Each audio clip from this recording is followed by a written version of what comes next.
Are we live? You never know exactly when it's. You never know exactly.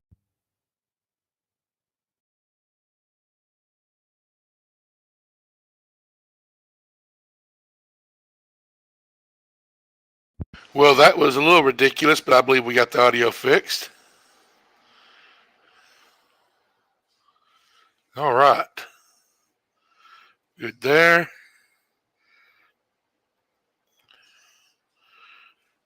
Let's run around and play some Geoguesser. So the best score we've had is 24,885 points.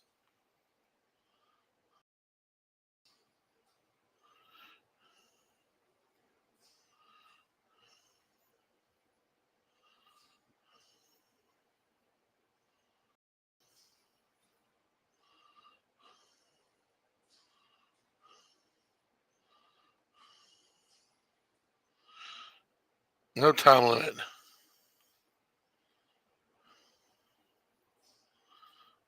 All right. So let's see if this does it. I messed up one game. It had time limit. It really messed me up. All right. So definitely looks like somewhere in the United States, doesn't it?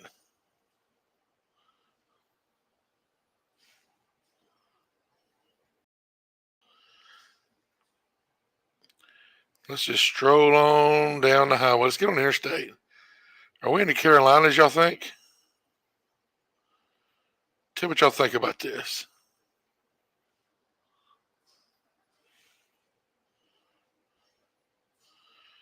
I don't know why I feel like we're in the Carolinas.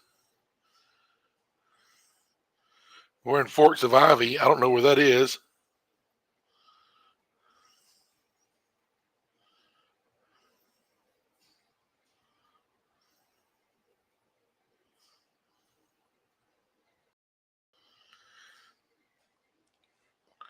Well, are we in Ohio?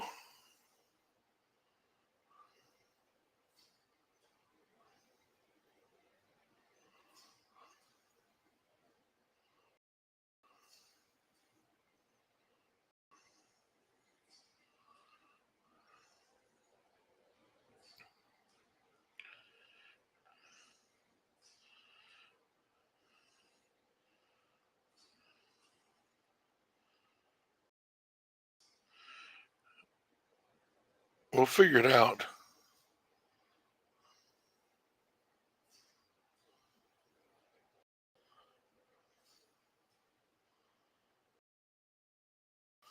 All right, y'all keep your eyes open for telltale signs.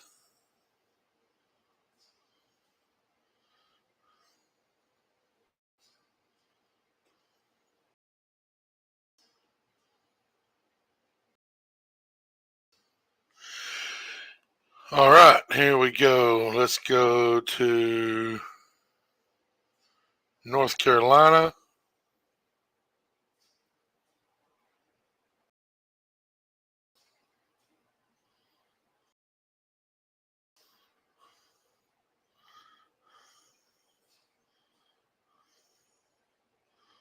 Over in this area.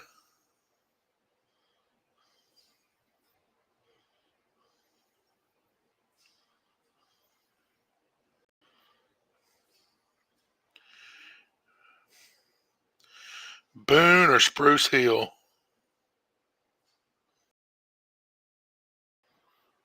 You know if y'all see that.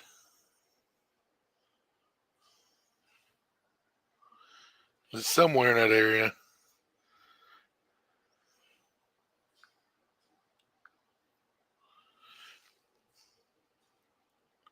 Here we go.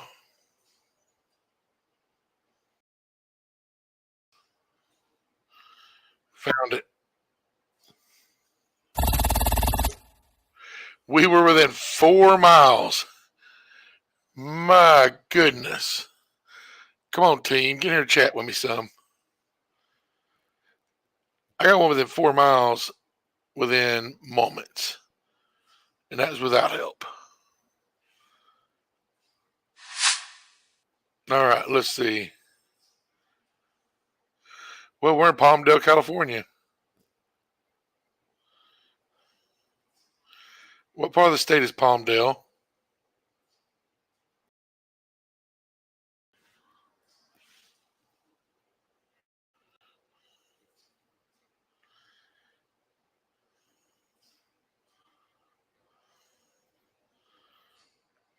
I honestly don't know.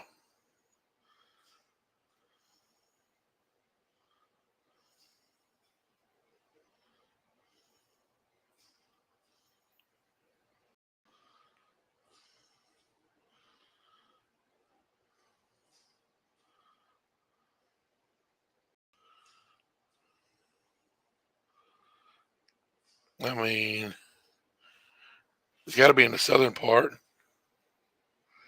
right?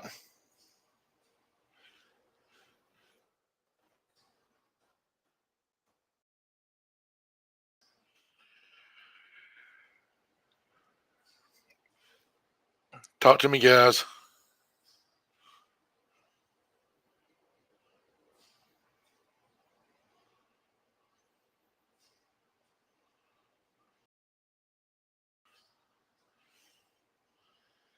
Is it LA area?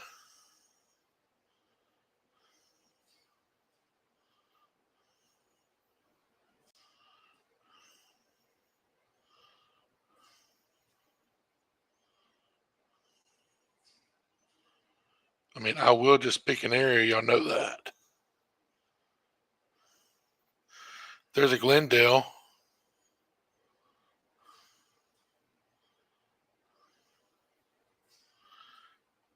I mean, yo, Miami, what's up? I'm looking for Palmdale, California. And I know it's Palmdale because, I mean, this one, look where it landed us. Palmdale, California Post Office.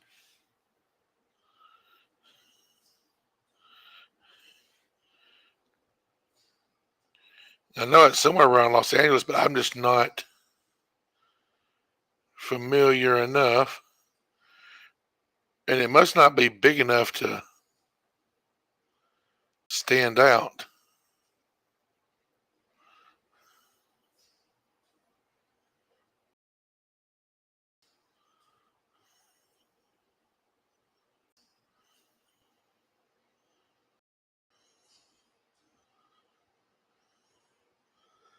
Oh, there it is.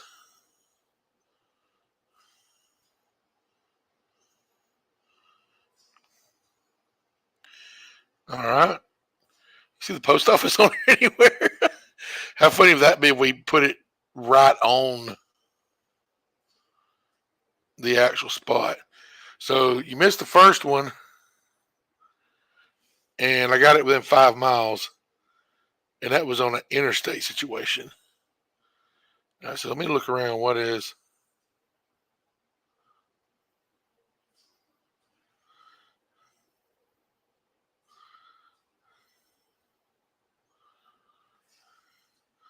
So we got IHOP, some kind of Chinese restaurant.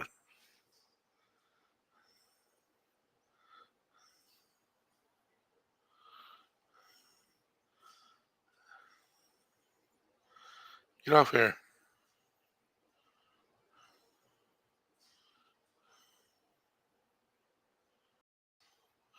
Pollo Loco. Is that the chicken place off of Breaking Bad?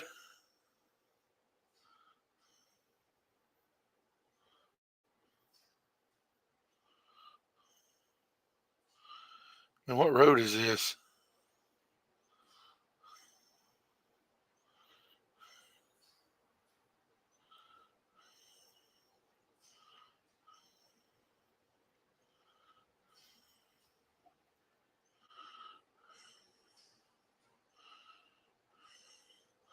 I mean, I found it close enough for any kind of. I'm just trying to be ridiculous and get it 22nd East Street, if I can find that.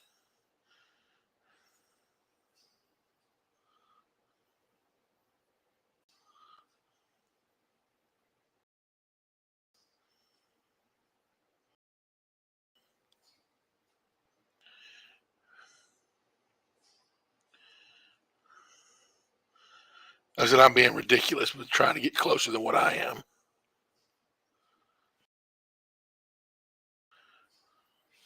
Oh, it put me right on the post office. I mean, I know where it's at. I'm just trying to get exactly. Do y'all see the IHOP on the map anywhere? Oh, here we go. There's El Pollo Loco, but I wonder how many of there are. Oh, this is it.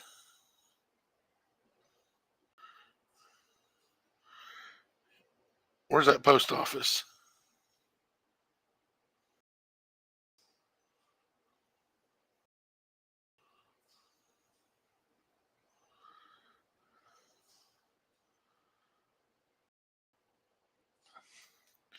Okay, we're gonna have to just settle for, within a mile.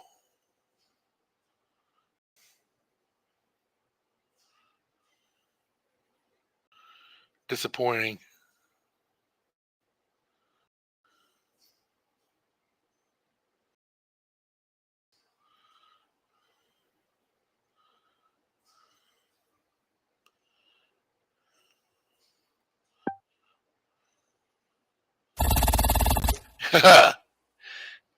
$88.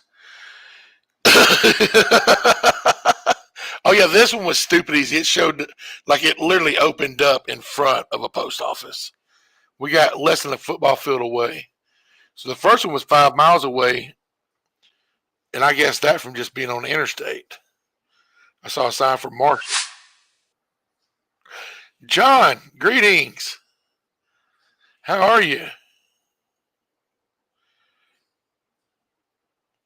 Now this is going to be a little more difficult. This is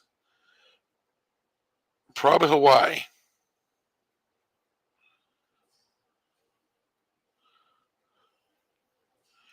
Yeah, I feel like this one's Hawaii. I'm doing well. Thank you very much.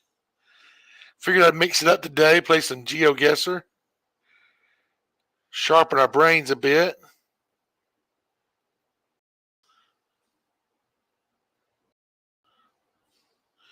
Oh no, we're not in Hawaii. Hawaii would never have a street named Birchwood. So we're in somewhere in the Southwest. Could be California again. The last one was Palmdale. But this one we can see palm trees. We didn't see palm trees in the last one.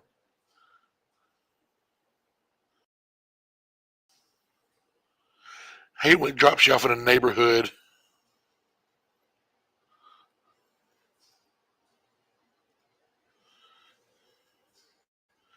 Oh yeah, those are way too vanilla street names. Oh, Florida's a good idea, guys. Yeah. Let's see if it'll show. Yeah, it's a good idea too. Let's see if it'll show a design of a plate.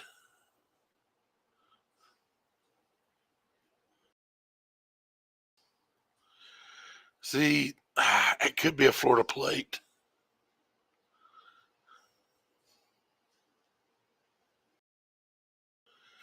Can't tell. But Florida actually is. The only reason I didn't immediately think Florida was that hill. Not a whole lot of those in Florida. But man, it's got these very white sounding names for your streets. So it very well could be somewhere off the beach. See, I thought I saw. Yeah, I thought I saw the same thing in the middle.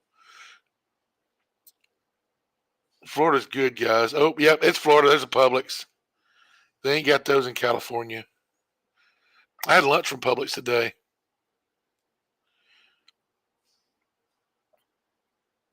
Best lunch around. Let's see if we can get a city.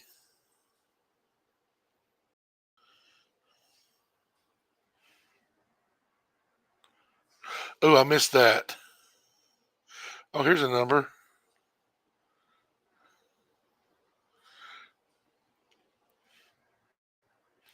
Area code 813.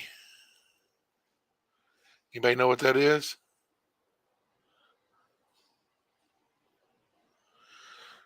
Boy, every city's got a Westgate Plaza, don't they? We're in Tampa. Look at that. See, the first two, I got on my own. First one I got within 5 miles. Second we got 88 yards. I wouldn't have gotten this one as quick if it wasn't for y'all. We always make a good team. We play this game. I'm just gonna pick an area. I'll settle for just being in the city.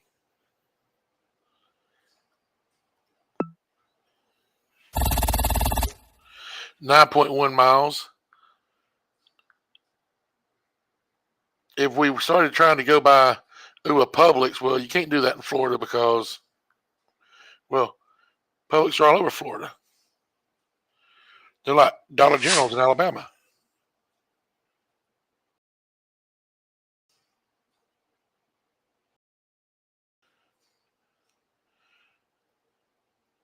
Yellow tags. Who has yellow tags? Pennsylvania, New York.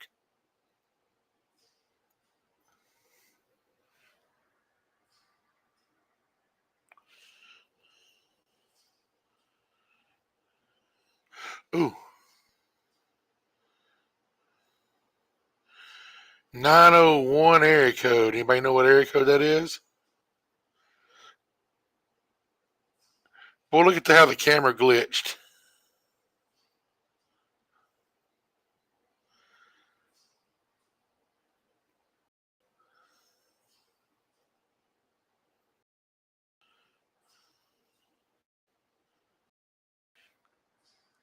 I thought that was a New York plate.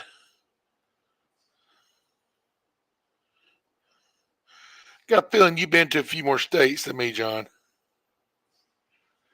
I think I've been to 15, 16 states.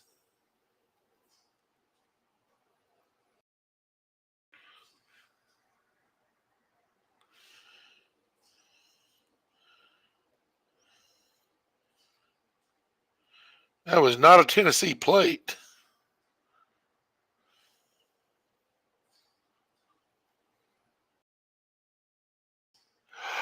Oh, it could be an older Tennessee plate.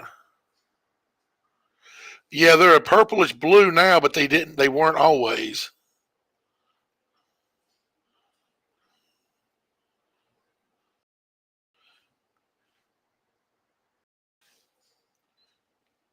So let's go with that.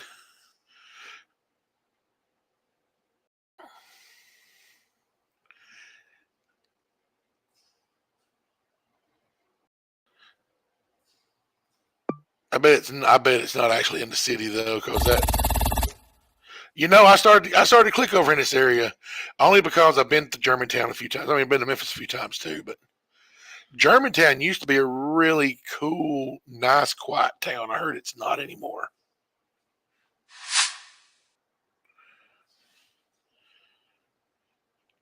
All right, what we got here?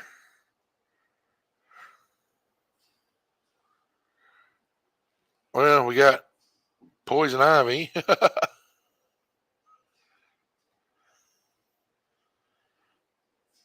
I hate houses that are up in the hills like these.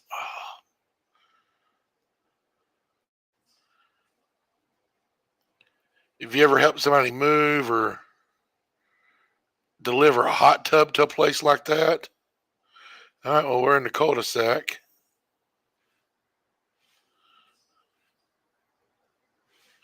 Oh, he Googled.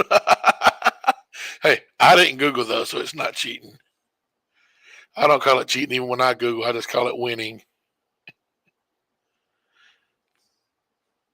But I really try not to. All right, so no tags in the front. That narrows it down somewhat.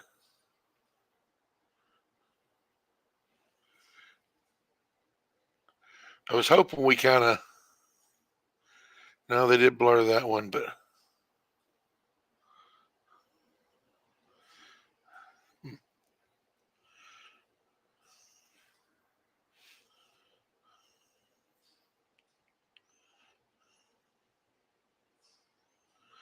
Whitehaven Drive.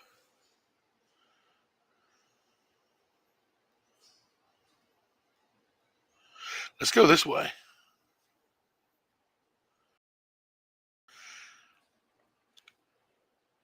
I've watched them play one time. I was watching a YouTuber named Ludwig play, and he was playing head to head with somebody, and they couldn't move. Like where it dropped them is they had to just look around that area and figure out where they were at. And there's just one guy who plays, and he would like just from looking in the area and knowing trees and building styles and all kinds of stuff. So we're in Atlanta. There we go.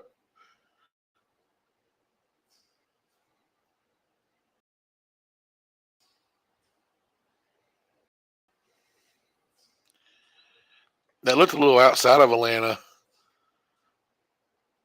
I mean, Atlanta Metro. It's not all stale. I know it's because it's a little too nice to be all stale. It could be Stone Mountain. It could be Marietta. Here, we'll put it over here somewhere. Holy crap, 5.6 miles.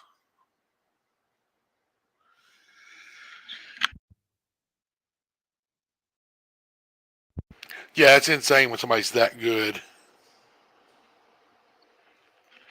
I think this might be our new top score, guys.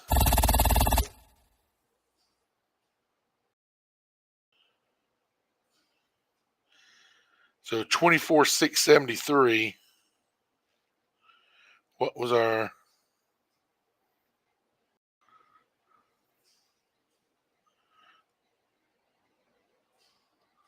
Let's see if it show our top score anywhere.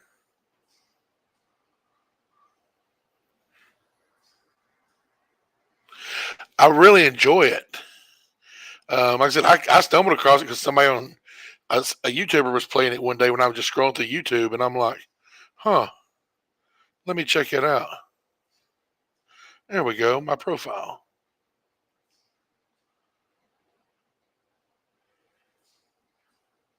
Well, that's not showing the high score. No, that was almost our best game. All right.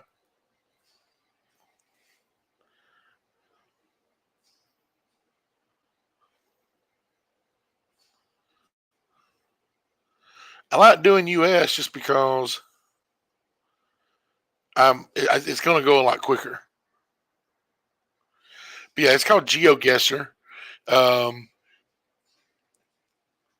there's a free one, but the free one's very limited, and half the time it wasn't long enough for me to get through a stream. So it's only like $2 a month to have a membership to the game, and it's not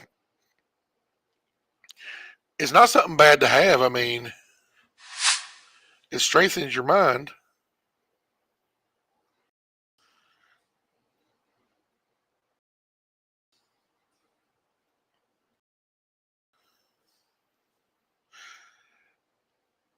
So when people talk about neighborhoods, where I grew up, this would be considered a neighborhood. This is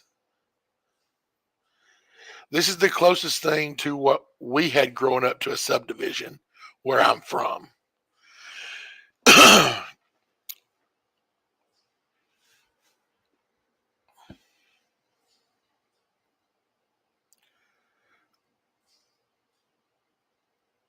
Oh, this is going to be one of those. Every once in a while it does this where it just creeps along.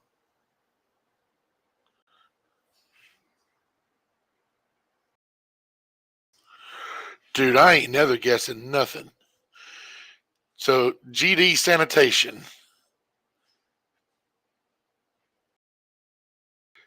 or G Department of Sanitation. Goodlettsville Department of Sanitation. Y'all going to crap if it turns out this is really Goodlettsville. Oh, it's going slow because this is dead end.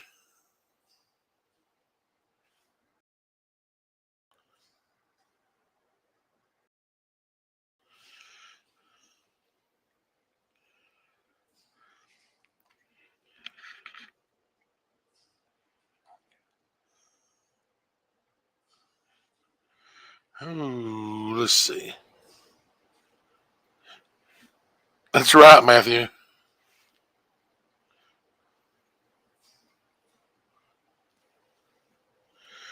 News. Boy, you know it's old. It's got a box for a newspaper. Y'all remember those?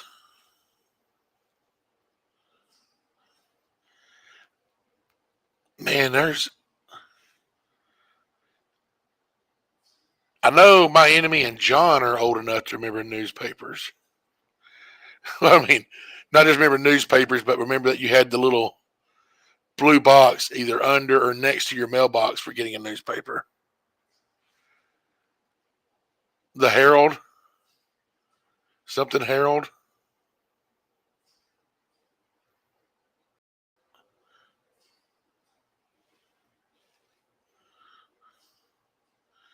And Emery Wood.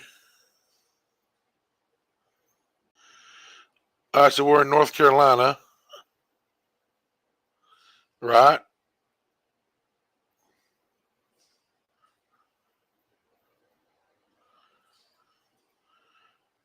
Maybe we'll get into some.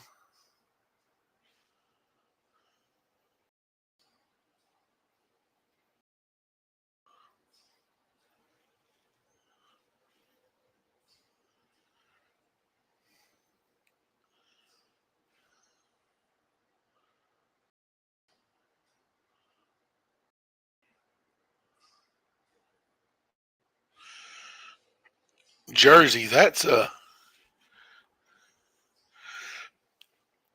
state I've never even been close to visiting.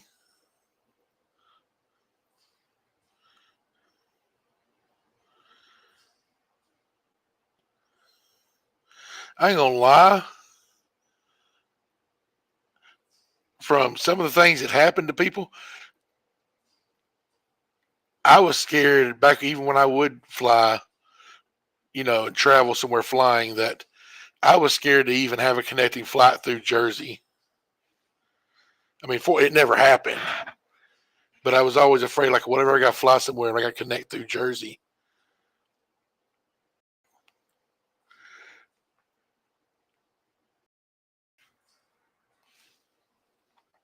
I saw there was this. It's been a long time ago. It's like early 2000s, late 90s, maybe. Um, but I remember it well enough where it made me scared of going anywhere near New Jersey. Um, a guy was flying and they got laid over. Like they weren't even supposed to be in Jersey, but for some reason they had to. Well, most likely in the South because there's a Trump sign, a Trump flag. But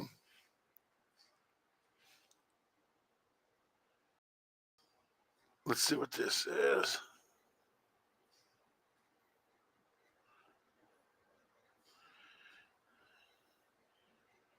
I can't make out that first word. I can make out county clerk of court, Crystal Carpenter, but no.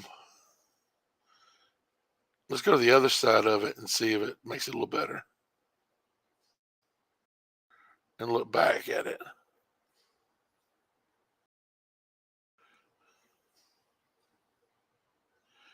Burke County. So Burke County, North Carolina. Oh yeah, this has got to be a red area. Trump flag, Republican county clerk sign. But no, a guy was flying through, and He had a firearm, legally owned, legally checked, per all the FAA and regulations and airline regulations, and he never even meant to be in New Jersey. He didn't want to be in New Jersey, but there's kind of emergency. They had to stop in New Jersey, and they ended up having to stay overnight. And so he had to get his bags and Morganton, not Morgantown. I know there's a Morgantown, West Virginia. Or is that Morganton? Am I remembering it wrong? But he ended up with a felony for having possession of a illegal firearm, which was it wasn't even like one of the scary black firearms. It was pretty innocuous. And he ended up with a felony. And it was out of his control.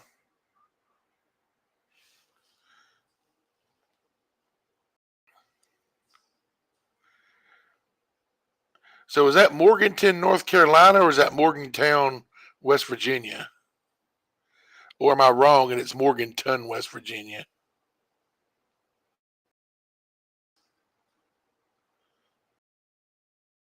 There's West Virginia. No, it's Morgantown, so I was right.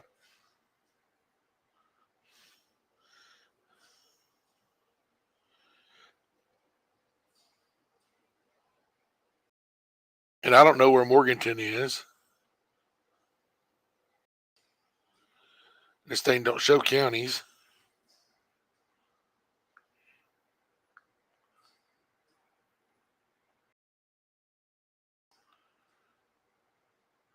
I got you, John. And I said, farthest north I've been is right here, Richmond.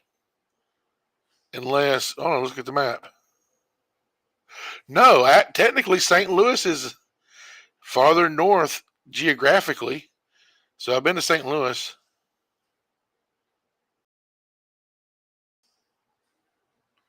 Yeah, it's just a little farther north than Richmond. All right, so 3/4 across the state. I said I knew it was North Carolina because if I saw a road sign that said NC whatever. There's Morganton right there. And we're right here.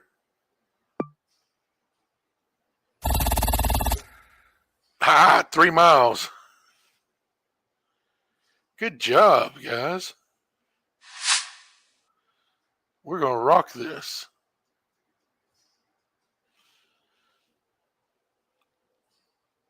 Now get off. I didn't want you on there. Okay, so dropping off in front of a school is almost as. Oh, it's a church.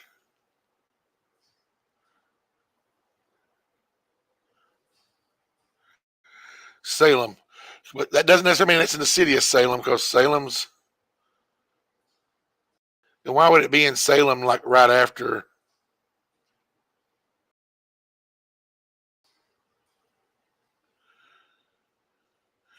City of Omaha, Nebraska.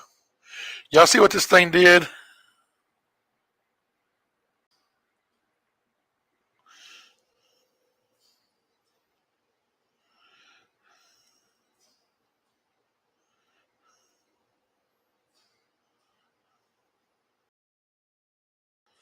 There we go.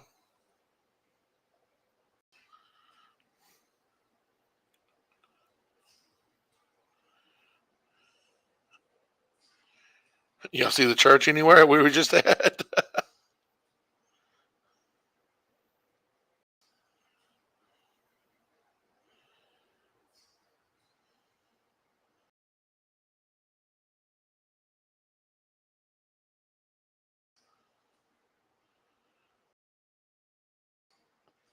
Did it not show churches?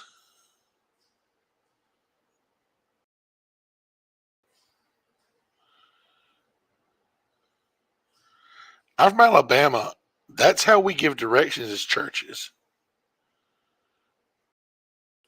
Churches and Dollar Generals.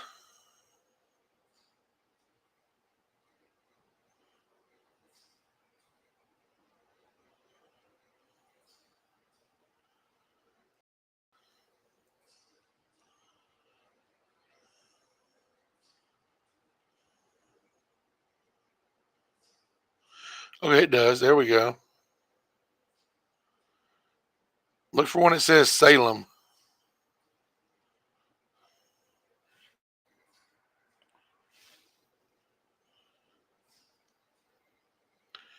I have not traveled anywhere in a while. Not of any consequence.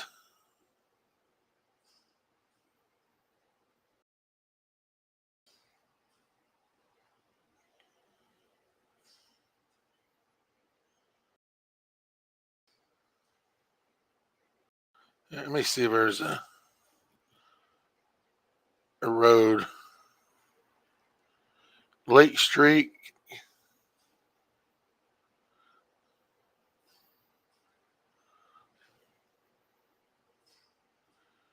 That 20.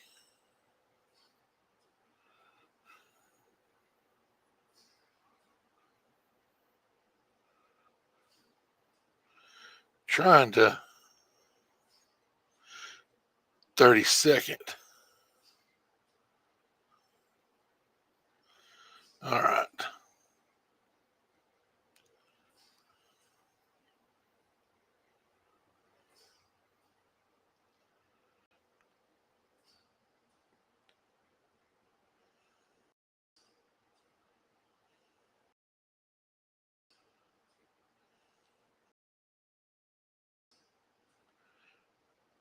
Man, their streets are irritating me.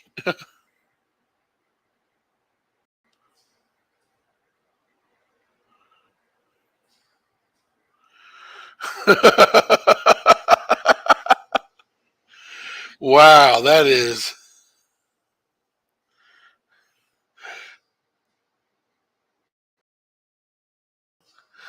Oh, enemy! I thought you were talking. You went to the Hampton holding cell a few times that John went to. You saying you went to it a few times a year? The dude, you Dukes of Hazards up there.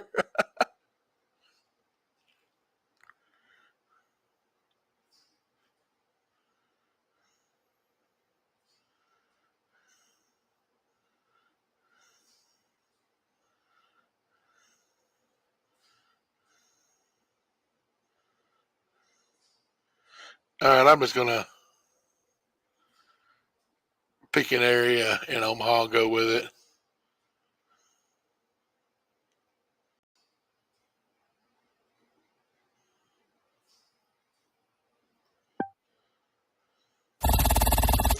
Oh, I guessed really good. We were less than 2 miles. You know what? I bet that was some good company.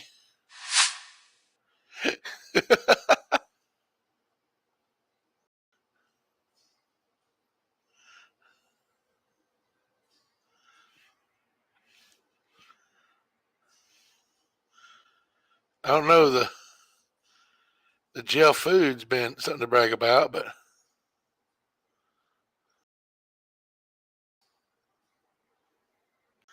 so we're in Florida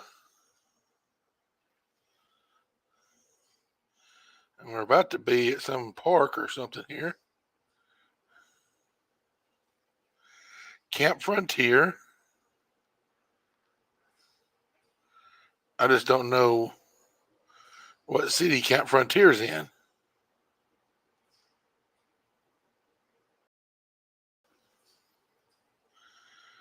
863. I don't know area codes.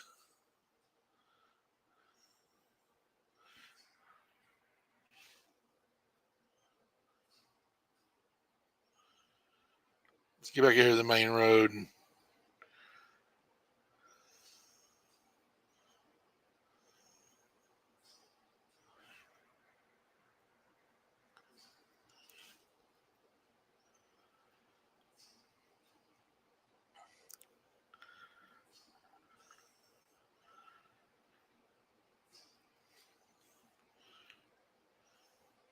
So y'all, the YouTube algorithm is all kinds of crazy. Um, it shows me, obviously how many people view videos, everybody can see that. But it shows a statistic that's Polk County, beautiful Polk County. It shows a statistic that shows me how many people who were presented the video actually clicked on it. Like, when you just scroll through YouTube, you see all the videos. Well, one of the big metrics that the algorithm uses is click-through rate. Like how many people actually clicked on it when they saw the thumbnail. Now, I've got on this channel, I got a little over 23,000 subscribers. And a lot of my videos get very little views.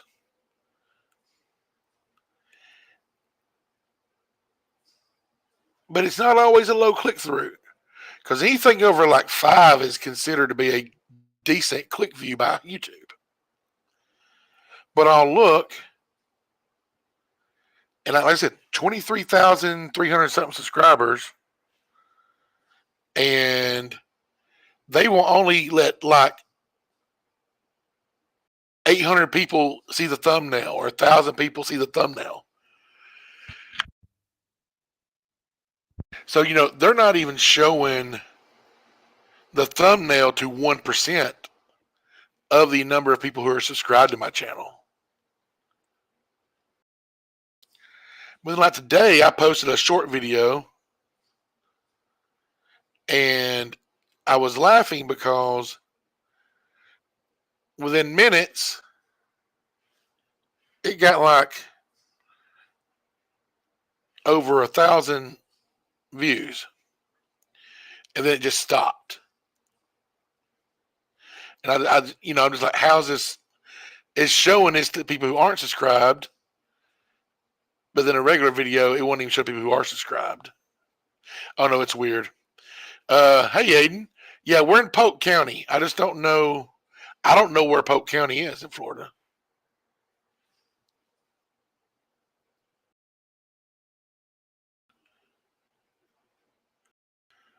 I mean, this feels very panhandle-ish, but it may not be.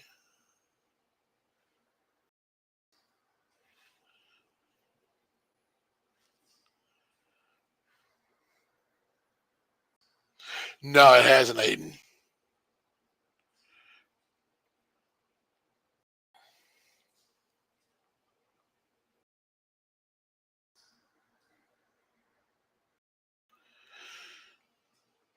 Let's see. We can finally. What part of the state is Leesburg? Like, I know the biggies,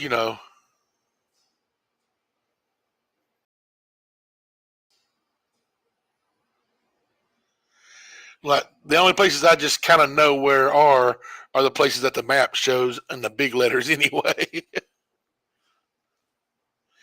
I feel like it's north of here though. Like I don't feel like it's down in the leg, and but it may be central. Okay, well there's Leesburg,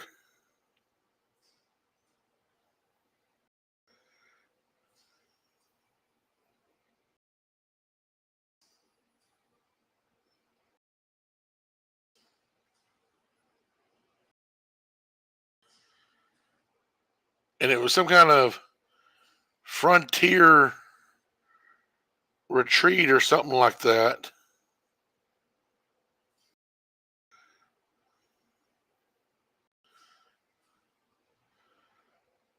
Now here's the thing about these.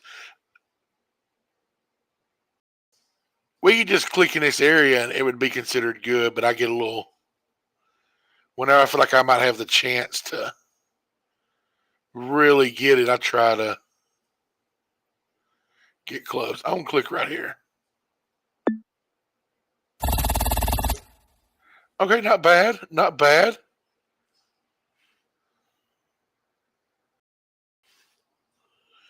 Less than 100 miles is always good. What did? Oh, he was letting me know he posted the video.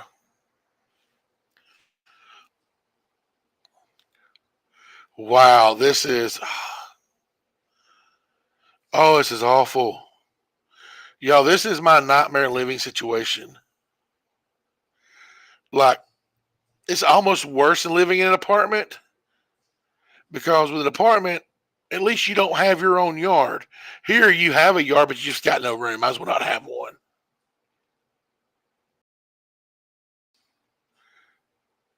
So the 9 months that I spent homeless, is that a New York tag?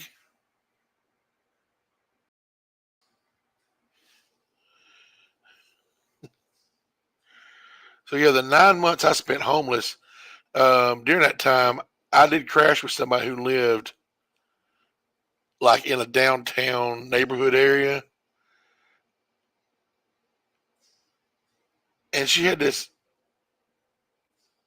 really big house, really nice house, or nice-ish, but I could see what the neighbors were watching on their TV from the front porch. Yes, it's definitely. I knew this is New York. Um, Oops, back up, buddy. Or in that area, I knew it was gonna be New York, New Jersey, somewhere like that, because that right there. I mean, for the tag, but also Verizon. I was trying to zoom in on that manhole cover.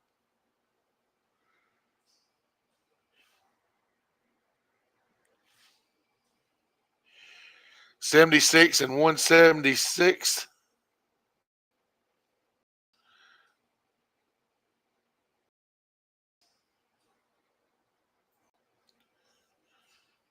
But we don't know what city. We just know New York.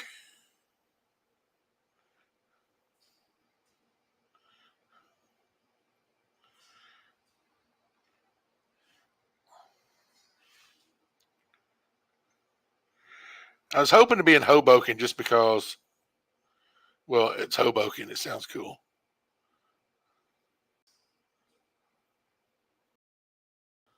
I mean, I ain't got a problem going with Queens. There's 76. I mean, there's 176. Where is?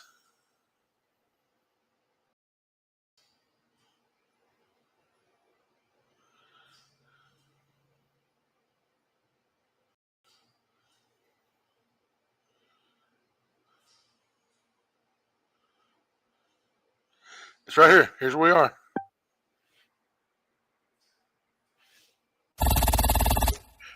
Bam!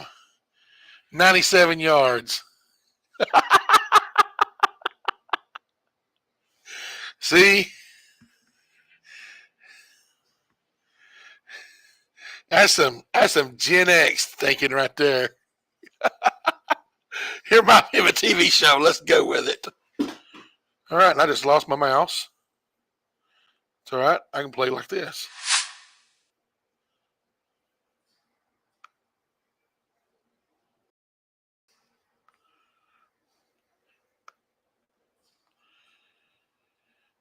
All right, so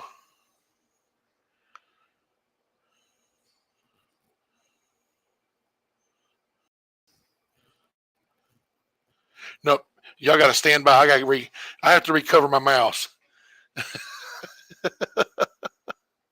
The heart emoji was a misfire.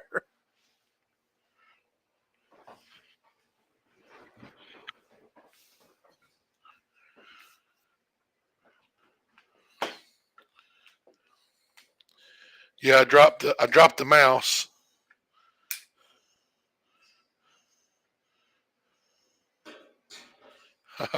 Crap! I actually hit the. Well, guys, we were doing so well too. I'm sorry about that. We'll have to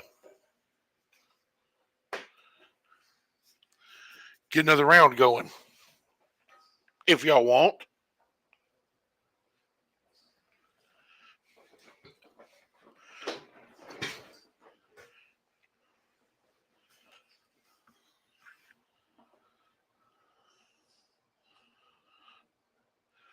I just thought Hoboken was a cool sounding word. I don't even know what Hoboken is. I mean, I know it's a. What are they? Villages, boroughs? What do they call them in New York?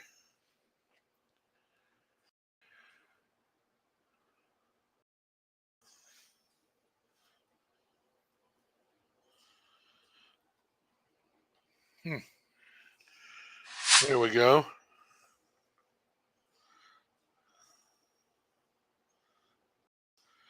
Taylor, steak, ribs, fish. We are in the South, buddy.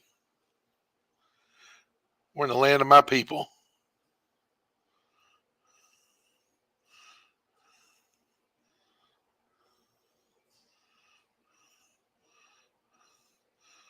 Bet you we're in Stockbridge, Georgia. We're in Corinth, Mississippi.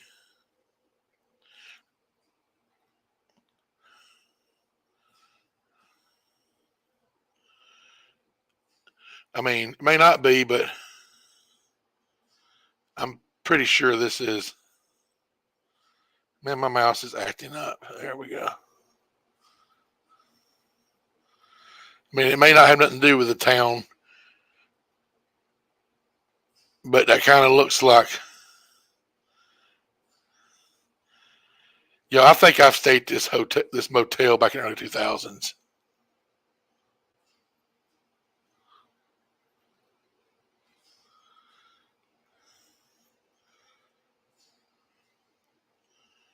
No joke. Yep.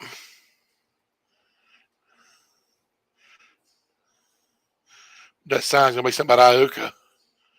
No, well, to Jackson, Tennessee.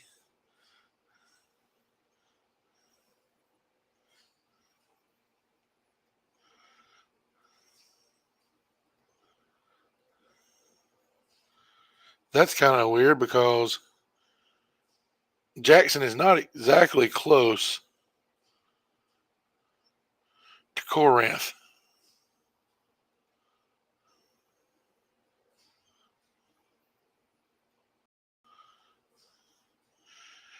No, I'm right. It's to we're in Corinth.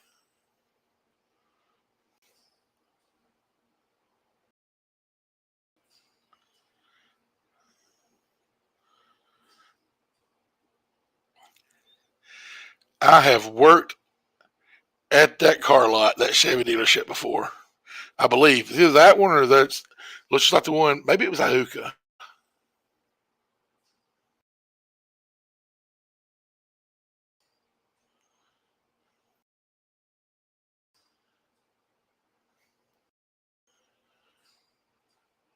And here's where we were. Come back. 100 yards.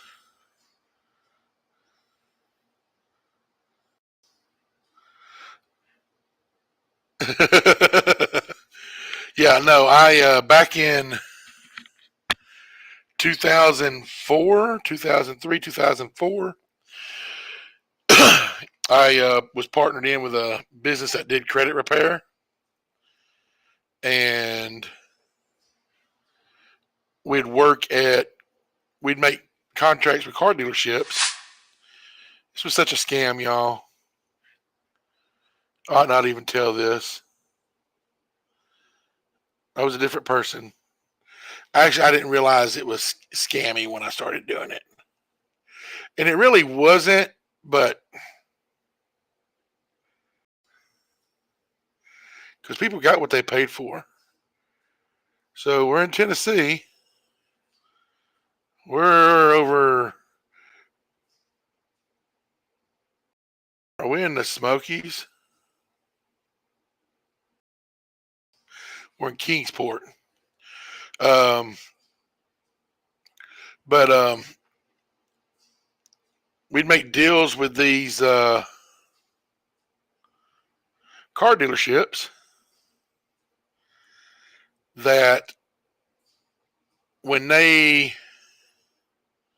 declined somebody for financing, the car dealership would tell them if they'd come pay us to do credit repair, and pay us $500. That when their credit got fixed, they'd knock them $500 off the price of a new car. They'd come back and buy it from them. Now, what I eventually learned, you know, is car dealerships don't really knock money off stuff. Now, going into it, I wouldn't, I wasn't as keyed in on that.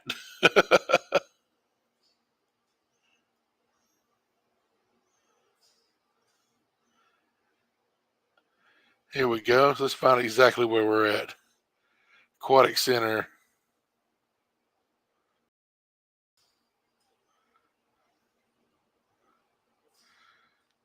But yeah, so we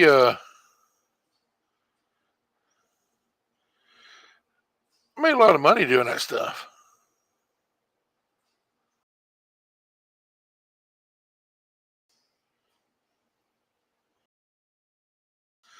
Oh, we're just gonna push it somewhere in here.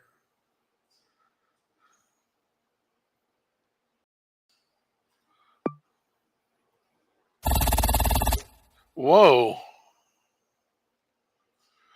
Oh, y'all see what I did? I went to Kingston, not Kingsport. My bad, guys. I'm sorry. But yeah, so we had contracts with multiple dealerships, and there was one couple over in Mississippi. That's why I said I think I stayed in that hotel before. And I just go over and set up on a weekend.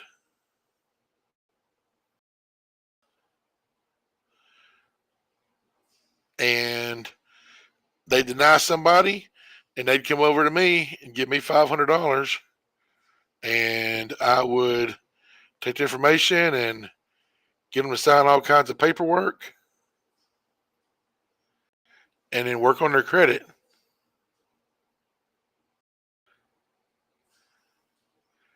and give them a coupon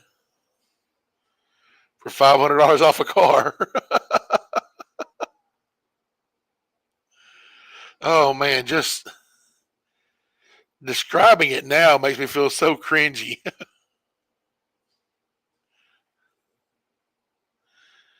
Also, man, that was 20 years ago.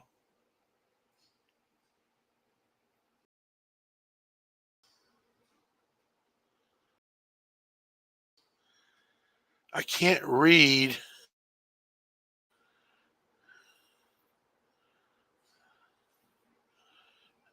Huh.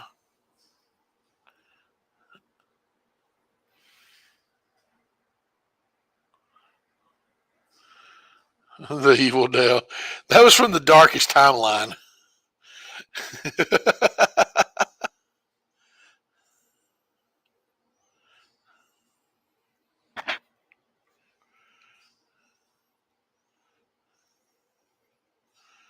I'm trying to get a reading on one of these Adopta.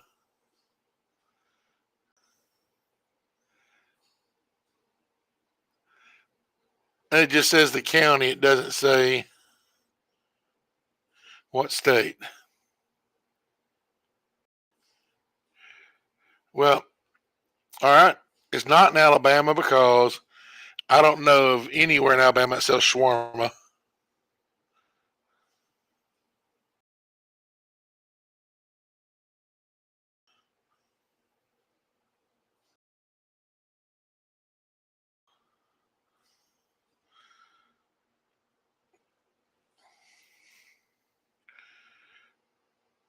Area code 586.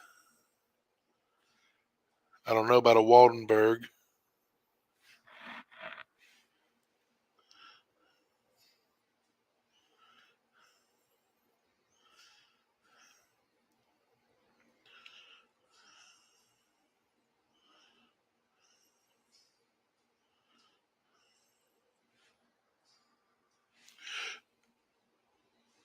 Waldenberg.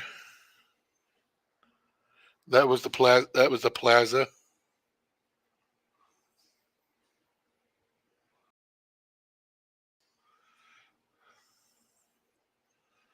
Let's keep going this way. I'm gonna look at. I didn't even look at tags. No, no front tag.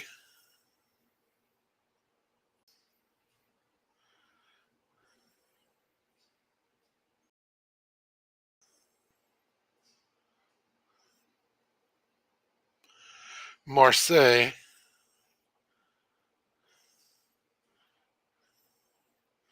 We in a Frenchville.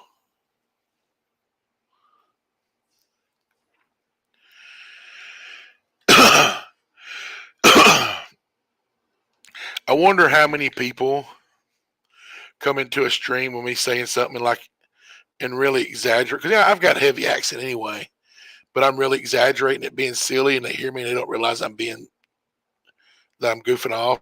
And they're like, "My God, who let him on the internet?"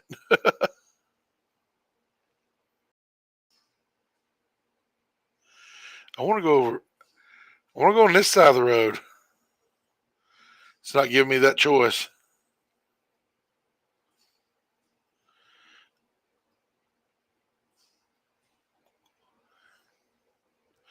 Whoa.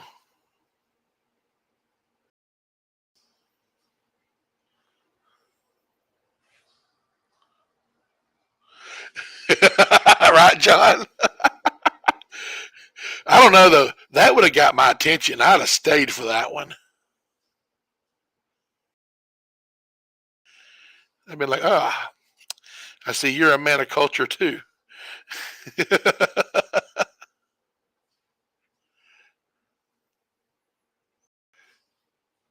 They don't have their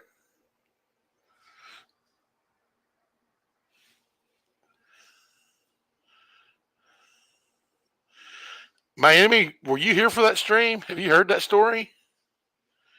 Yeah, he's not making up a random. That's a real reference.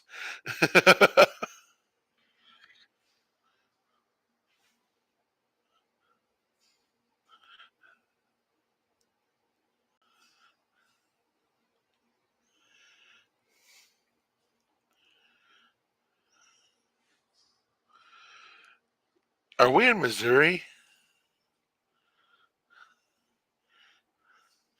I mean,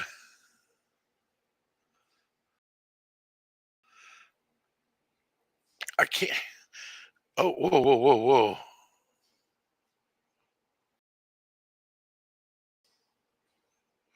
Macomb County. Only Macomb County I know of in Mississippi.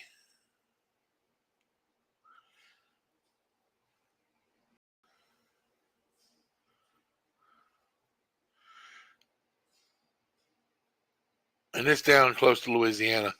There's no way it's going to give us two in Mississippi back to back.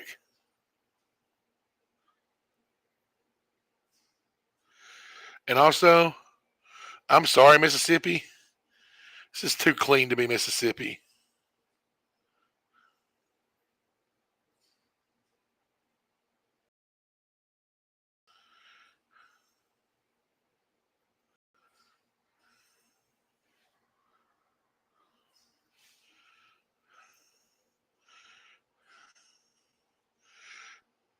Why you got to do that to me? Hayden Rock.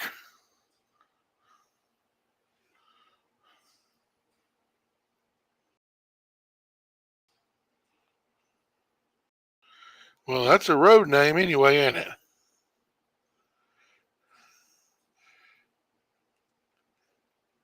Actually, I don't know if there is Macomb County. There's a Macomb City in Mississippi. The only reason I know that is I don't know if it's still there or not. There used to be a window factory, storm window, storm door factory, and it was in Macomb, Mississippi. And I know this because back when I was a Lowe's manager, um, at this one point, I was responsible for setting up. This is back when the installation program was fairly new at Lowe's. And what I did was coordinated with all the contractors, the builders, negotiated the pricing for what they would do jobs for. and then, oversaw the entire program. So I had to work with all the cabinet salespeople, the millwork salespeople, the flooring salespeople, and, coordinate all these jobs. Let me tell you what, when I went back into store management, where managing the entire store was a lot easier than managing the install program by itself. Um, but we had very nice home that ordered a butt ton of windows that all but two windows came in perfect. And the first time the two windows was wrong. Second time they came in broke. Third time they came in broke. We're at a point now. And these were custom made windows. They were actually, these weren't windows the factory kept. They were making these custom to size. At this point, this family done spent tens of thousands of dollars renovating their home down on Smith Lake, which is in Coleman County, Alabama. And they had family coming in, for the holiday week. I think it was Thanksgiving. And so I had to get on the phone with the factory manager, plant manager. And I'm like, look, dude, I don't know what's going on, but these two windows keep coming in broken. You can't blame the carrier, something in y'all's packaging. And I'm like, I'm telling you what, can you make, if I come and get these windows myself, can you make them? And he's like, what? And I'm like, I will drive down there tonight. And he goes, dude, there's no way you can get her for the factory closes. Area code 586. And I'm like, dude, I'll drive. I said, leave them with the gate guard. I don't care. I said, but you know what? Make me a pair of each window. And so I got off work at 5, and I drove the 6.5 hours down to Macomb, Mississippi. And sure enough, the little guard at the gate at the factory, parking lot entrance, he goes, wow, you really did come down here. And I'm like, yeah. And these better not be broken, or I'm going to Steve's house. And, I gave a few choice words, what I was going to do to Steve. And he goes, he told me you would say something like that. But yeah, so I worked a full day, drove 6.5 hours, picked up windows, drove 6.5 hours back. Anyway, that's how I know where Macomb, Mississippi is. And I'm about ready to Google that area code.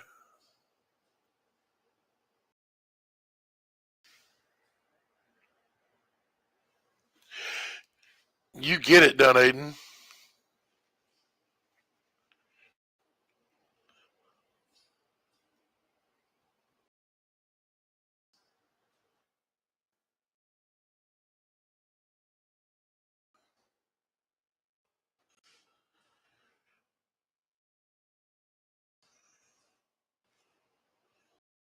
All right, I cheated.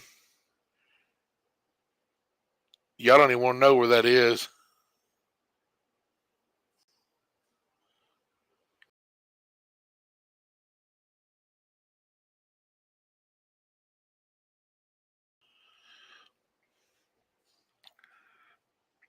Man, I went so.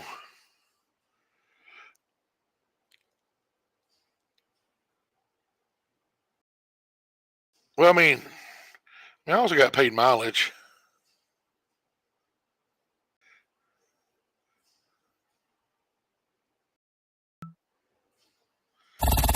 There we go.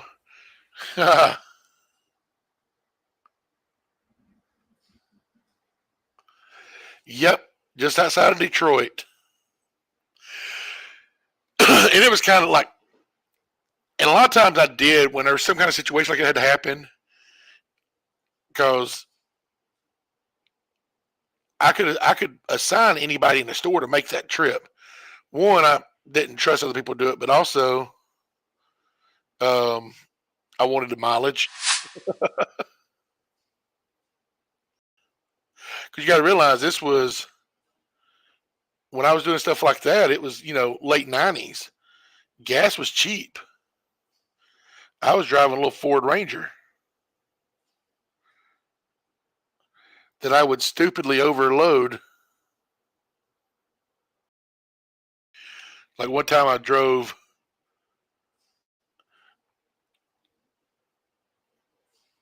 I don't know, 6 hours, 5 hours, and picked up 33 bundles of shingles in a Ford Ranger. And if anybody's ever hauled stuff, and Aiden, I know you know how heavy and how dumb that was. But yeah, me and the Danger Ranger, we drove from, we went from Coleman to Mobile, picked up 33 bundles of shingles, and brought them back to Coleman, because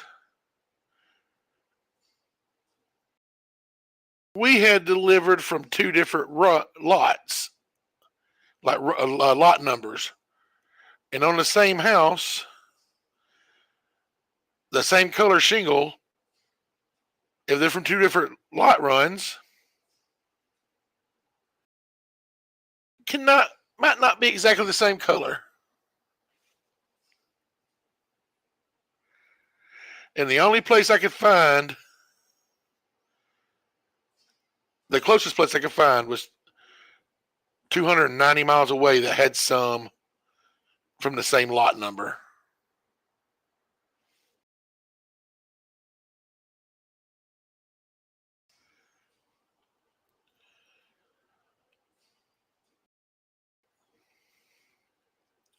I actually kept the roads hot when I worked at Lowe's.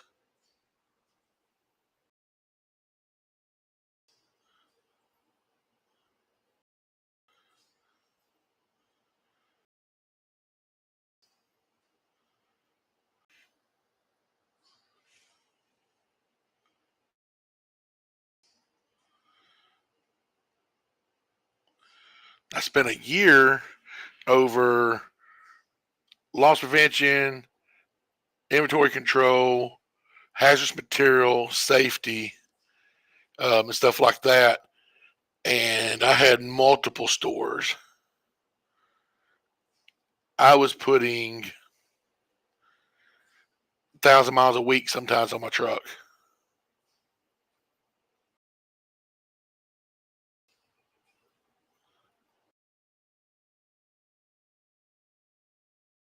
What do y'all think about this?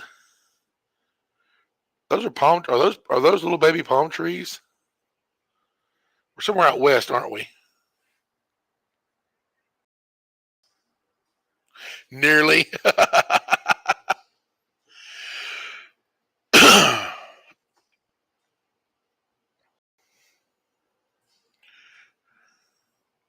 I was all about taking care of my customers, but I never bought into that customer's always right, because that's crap.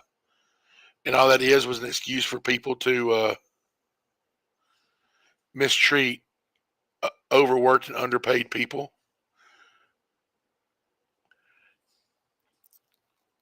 And I'd go above and beyond and bend over backwards, but there was always a line where it was like, nope, you're done. And it was funny because if I was there and a customer asked for a manager, our cashiers would always call me. And one day I'm like, why do y'all always? I'm like, Mike was standing right there. You could see him.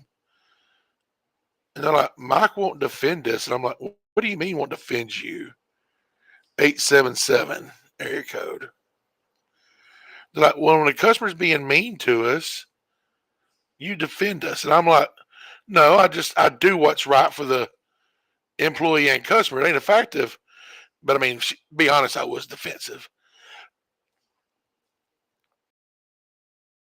But I also think they sometimes antagonize customers into crossing a line, knowing I would throw the customer out. Let me tell you what, in the late 90s,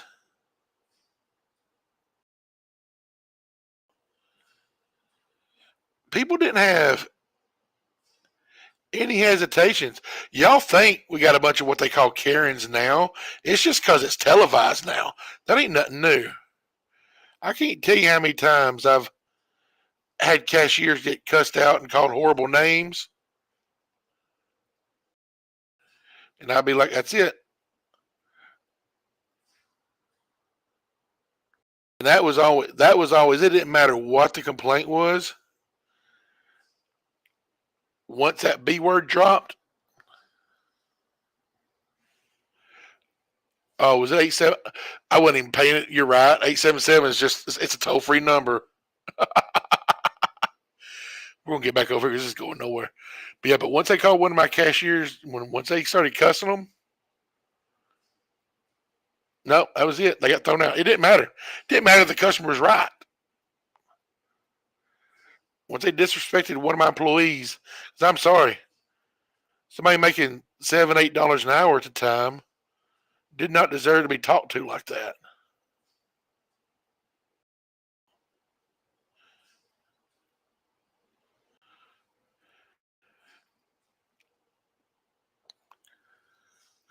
We also had a very large rural commercial business, bunch of contractor business, bunch of remodeler business. And so we had a big roughneck crowd in there too back in the 90s. And some of those guys, I mean, I've had to pull employees off of customers off of employees and vice versa. This has got to be, yeah, John. It's just a business line. And I'm being dumb. I just realized I was there rambling about Lowe's for 15 hours.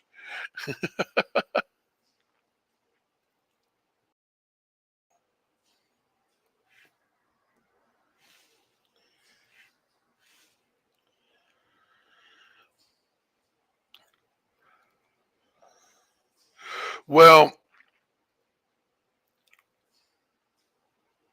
Jamestown. That's just a street name, though. It doesn't mean anything.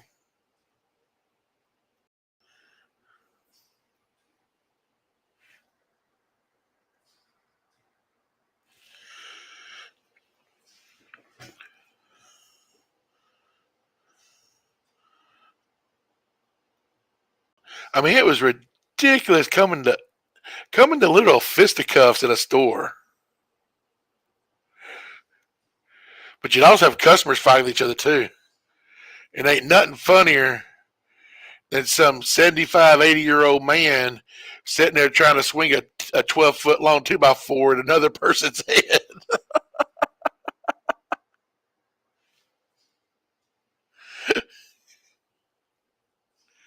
Eastvale. We're in Eastvale. I don't know if that's Arizona or New Mexico or California.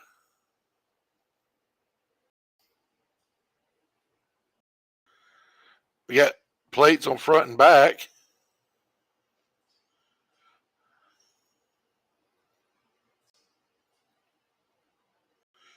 Let's try to look at a plate.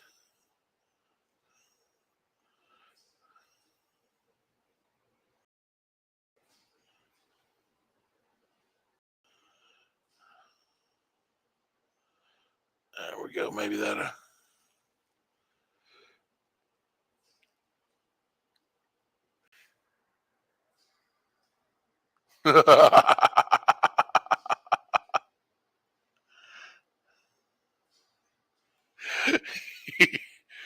Oh man, the stupid things I did at 20. My God.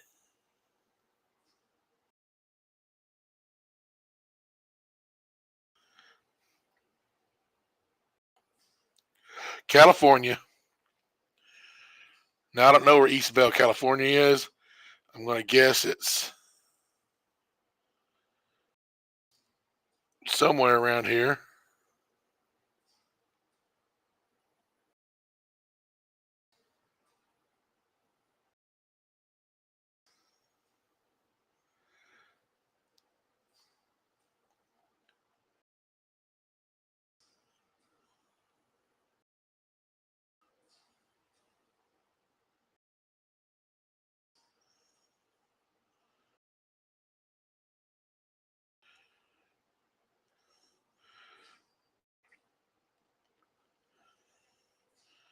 I used to imbibe the dizzying drinks back in those days, the 20-year-old days. One belly flop and knock them out. And we felt like, you can't spill a beer. So we did anything we wanted and it wouldn't get hurt because you can't spill a beer. Just dumb stuff. Now, fortunately, the way I was able to end a lot of fights, I was around at my share of fights, but I usually ended them pretty easy because even though I was fat, I was also in the gym a lot, and I was also I was active too. Um, and somebody wanted to start a fight, I would just pick them up. And here's the thing about it: you feel like you're about to whoop up on somebody, and then all of a sudden they're holding you up in the air. That takes the fight out of you. So I never had to throw very many punches back in those days because I would just pick the person up.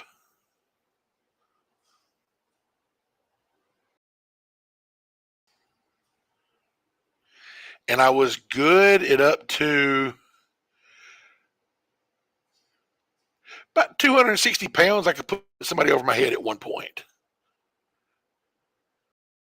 And I know that because we were drunk one night. My roommate was about 260. And he said, "You think you can pick me up?" And I put him against the ceiling. Now, I don't know, maybe I couldn't have done it sober, but I put him against the ceiling.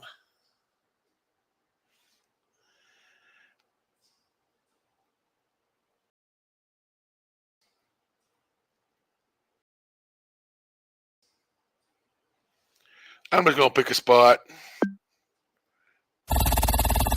Well, within 100 miles. I mean, I knew it was in the area, I just didn't know exactly where it was.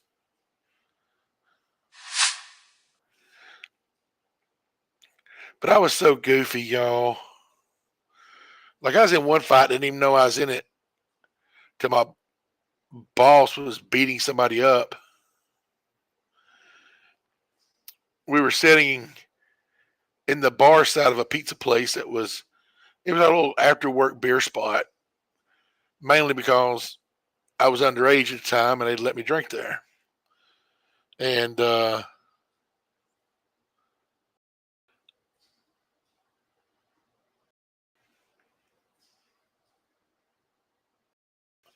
I well, thing is that back during those first couple of years I worked at Lowe's, it became a contest of who could pick the heaviest stuff up, my enemy, and like we would try to see who could load the most sheets of sheetrock without help. And sheetrock comes, um, and bundled up, two together, and we would carry, two bundles, so 4 sheets of sheetrock at a time. And we'd always do dumb stuff like that. So we were super strong. Um, Now, I mean, I'd cry. You said, I don't even. I love it. Um, but no, we sat at the bar one night, and next thing I know, I'm on my butt, and I'm laughing. I thought I'd fallen, and everybody's like, "Oh my god!" I thought I'd slipped because I got short legs, and I thought I'd just slipped off the bar stool. I looked over, my boss, who's like 40 years older than me, has got some guy bouncing him off the wall. You don't mess with my employees.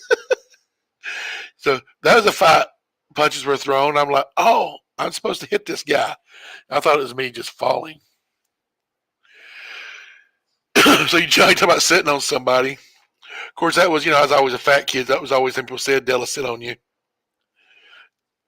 One of the ways I survived my teenage years being over 350 pounds, this road ain't going nowhere, was I embraced it and I laughed at it.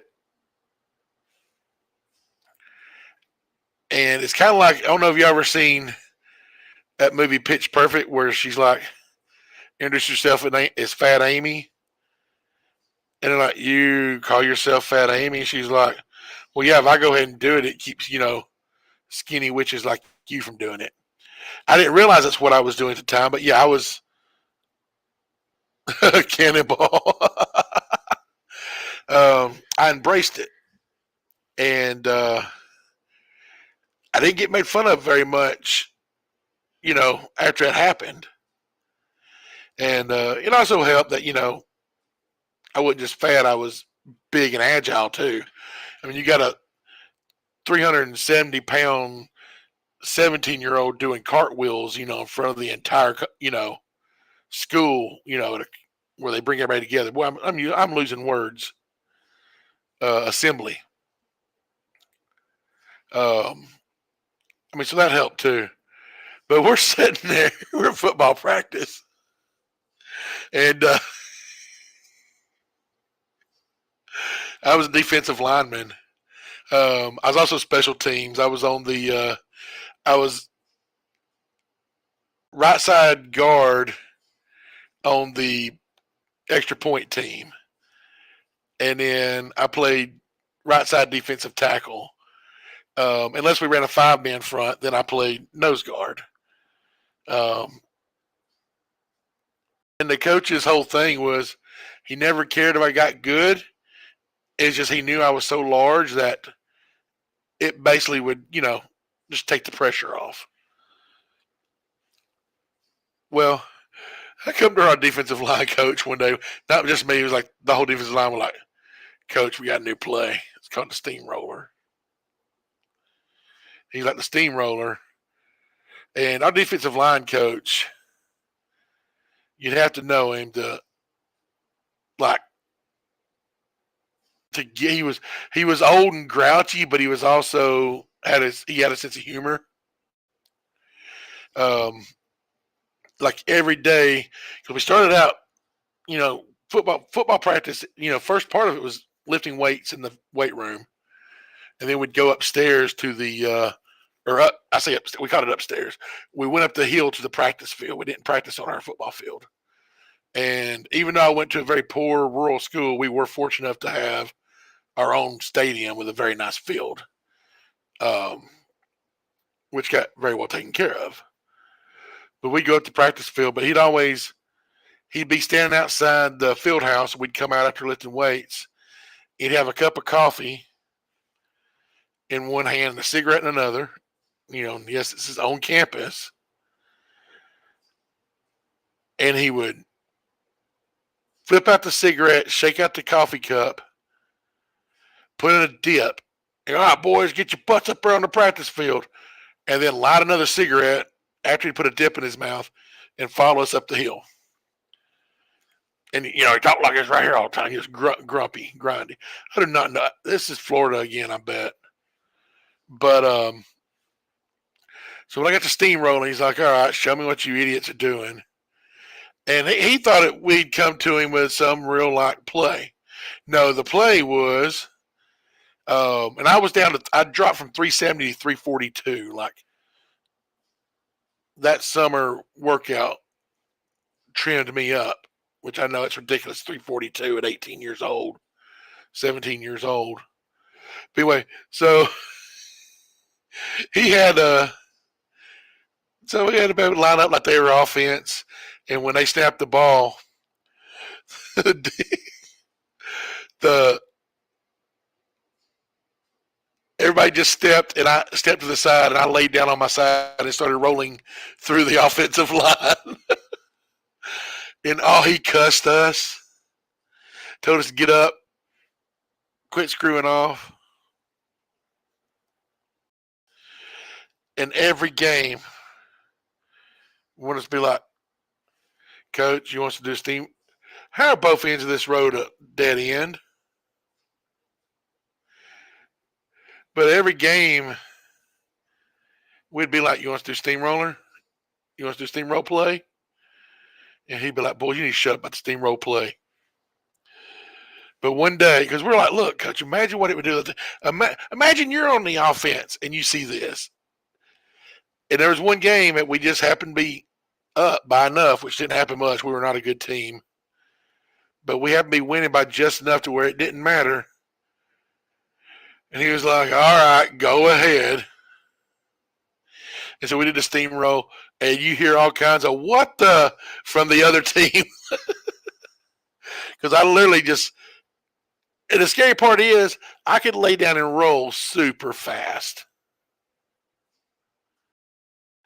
It was so dumb.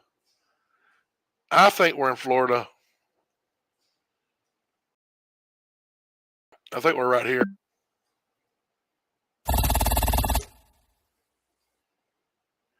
Wow. Do y'all see that?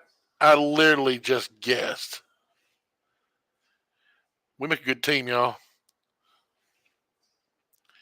So I guess you splashed them in the pool pretty good.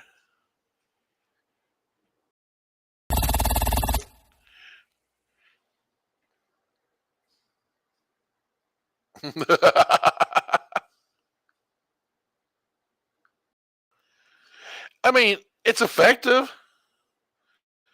I mean, what are you going to do when somebody just starts rolling their body weight at you?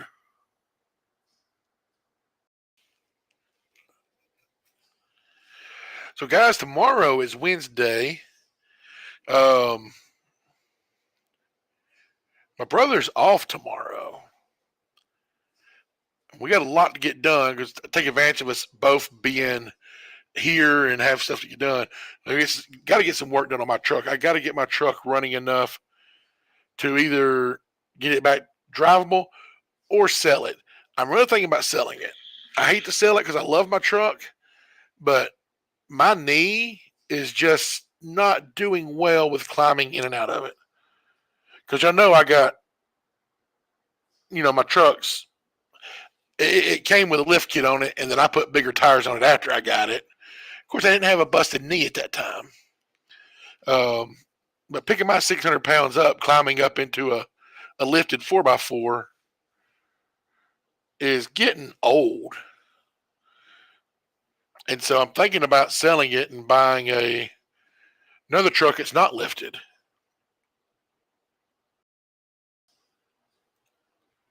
Oh, John, that is awesome.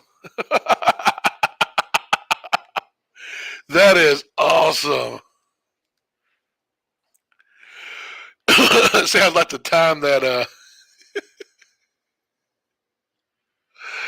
I is there a football game, and I'd actually broke through the offensive line real quick, and I was about to get my first ever sack, and two of my teammates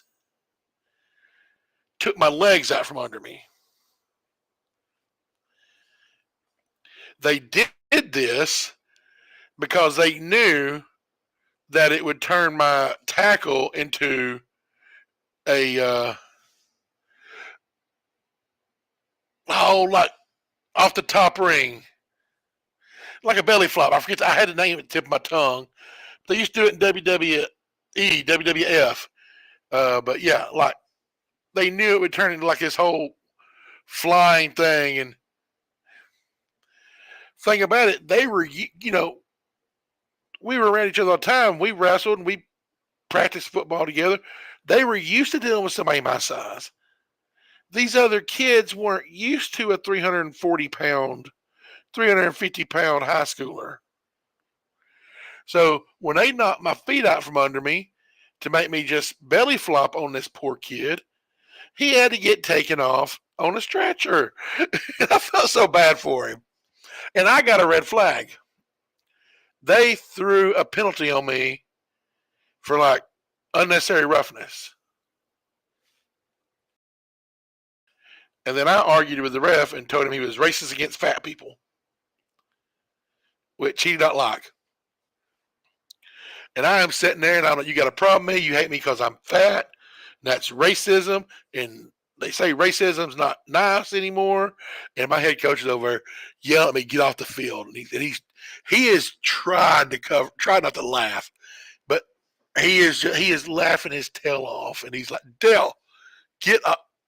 And I was arguing up and down. But the thing is, I really didn't mean to do it, but it happened. Broke his arm, or it was something, arm or shoulder or something.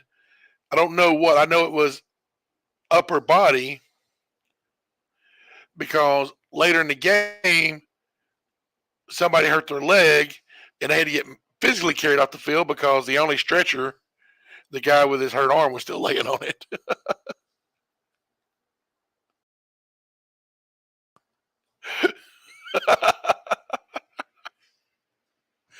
But anyway, so back to my point where I got distracted to tell another story, because y'all know I like to talk.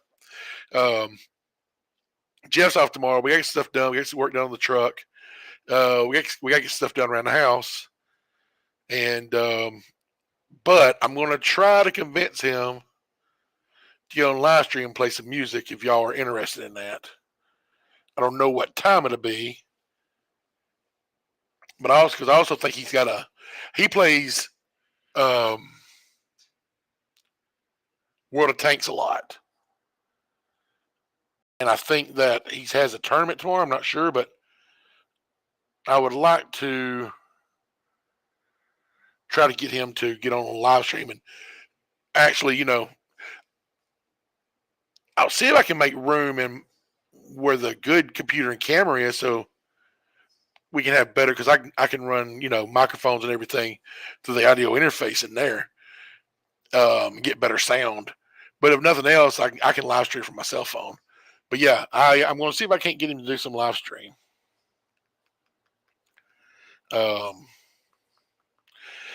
He needs to practice. He used to make his living playing music, or at least contribute to his living. There was a while that was his source of income when he was younger, and he used to play all the time. And the past few years, it's just, and I get it. I mean, there's things I used to do that I stopped doing too. I mean, life hands you enough punches to the gut, you kind of just stop stuff. But he is so out of practice. For somebody who used to play hours every day, he's probably only picked it up 3 times in the past month. And it's infuriating because he can go months without playing, and still play at a level that I'll never be able to achieve. I mean, he's just that naturally talented. He's definitely got a gift. And so I'm going to try to get him on there. And I want, like I said, I want to start. I was telling you this the other day, I want to start, and it may just have to wait until we get moved. But I want to start doing a weekly live music stream. I'm not a good musician. My friend Joby tells me I can call myself a musician now, because I've learned, a little bit, and I actually, technically I've made money for my music. But but I don't call myself a musician. A friend, especially when I'm talking to somebody like my friend Joby, who that is been his sole source of income his entire life. He is a professional, but I don't want to call myself a musician, but I want to be one.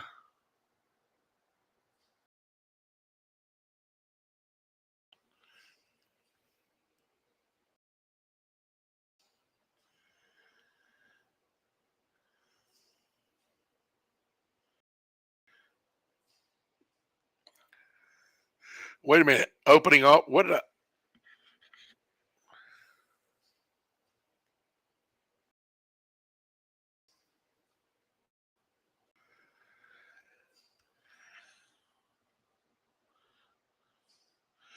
I think I misunderstood something, John.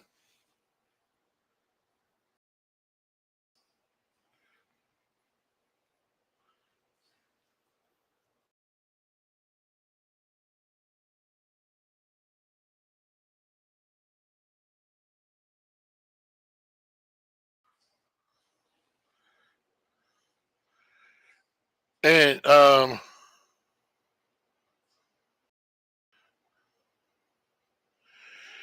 yeah. Oh. Boy, that would that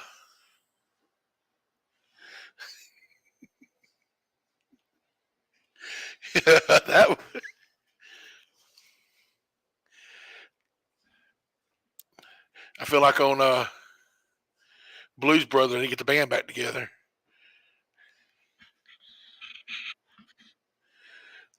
I watched that a couple weeks ago again.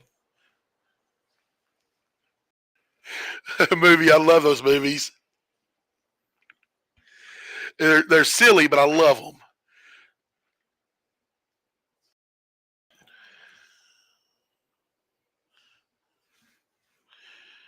I mean, he probably would. He'd probably eat that up.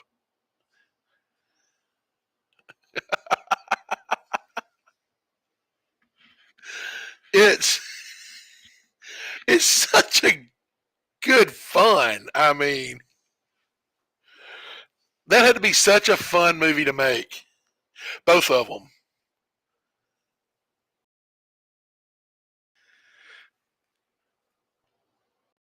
I mean, and yeah, Chan is a great guitarist. I'm familiar with him.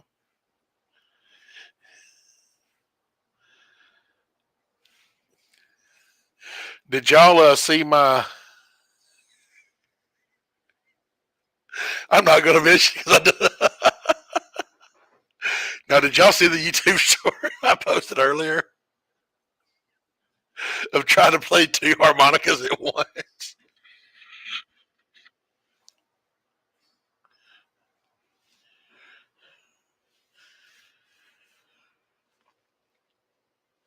I'm also glad people realize when I say stuff like I'm the best in the world, they know I'm being facetious.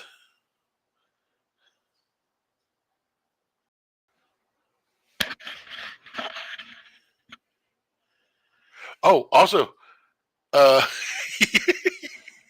you're gonna laugh, John. It's so dumb. Um, I am. I ordered me an F key one.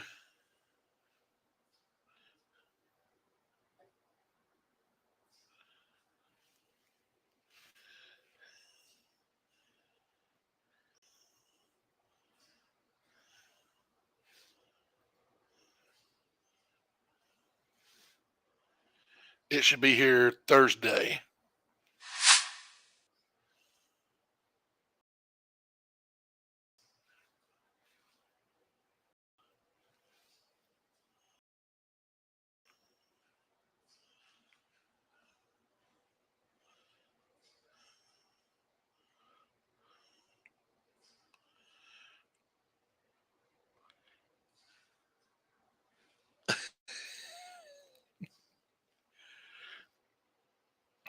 But I have been doing what you suggested the other day. Just what do you call it, a downstroke, where it's 2 inhales and 1 exhale. Just a t t t t t t.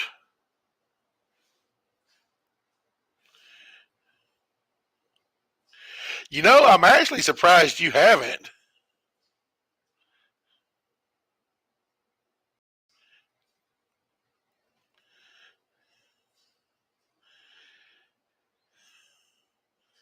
It's so funny. After I got my second harmonica, or maybe it was my third, because now I'm up to 7 of them laying around here.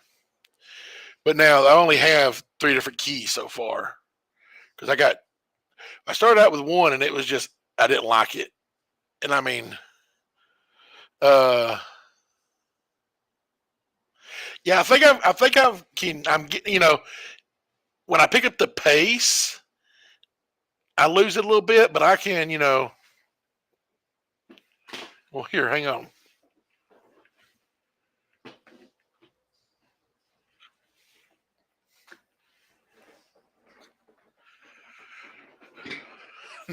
I done slipped down in my chair. I had to push myself back up. I Yeah, I think I've got it down for slowness. And that's what all my musical friends, they really want me to learn the harp just because there's Joby can play it some, and he's laid a couple harp tracks on some of his stuff, but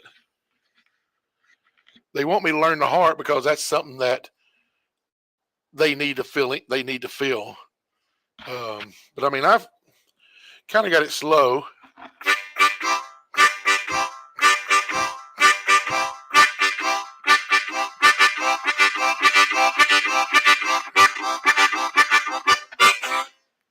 So I mean, I think I'm getting closer.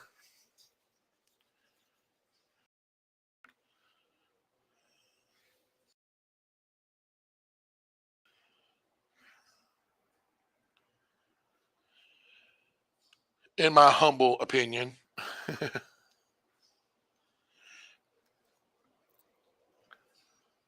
What's really going to take practice for me is um, isolating notes.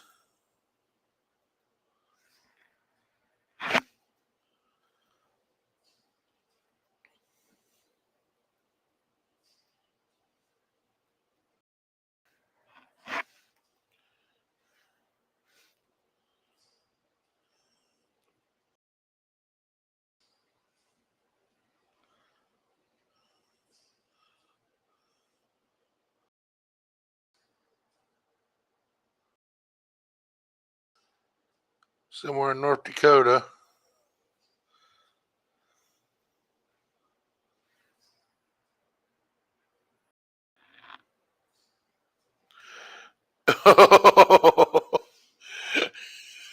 I bet he didn't.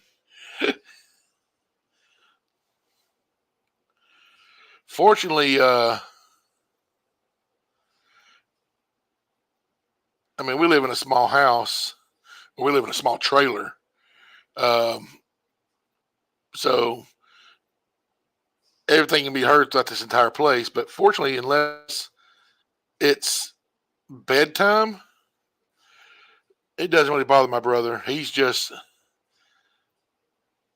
you can tell especially when I pull out my ukulele, he's genuinely excited, like that I finally have, you know, started trying to learn and making some kind of progress. And as much as I didn't want it to be the ukulele, he keeps saying, he goes, I think the ukulele is your instrument. And I'm like, that's not a good instrument. I mean, not wrong, I love playing it, but I wanted something besides ukulele because we were talking about the other day, and I'm like, because I really do like it, and I want to be good enough on it to justify a better one, like justify a Martin or one of the nicer flats. Um, because to me, $490. That's a lot of money. And I mean, the only way I'm going to get something like that is if I finance it. And I'm not good enough yet. At least I don't think I am good enough yet to I can justify that. Now, like my brother, he's good enough to justify, a $2,000-3,000 instrument. Um, but I was talking to him about that, and he goes, I don't think you realize, and it made me feel good. He's like, I don't think you realize how good you've gotten. He's like, you can play it now. You're not just. He's like, you're understanding it.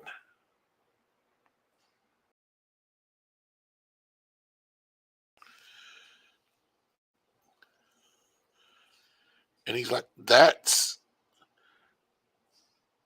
I guess both.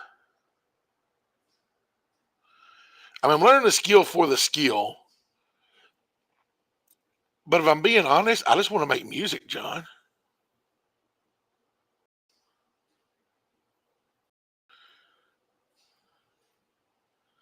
I mean, I just want to make music.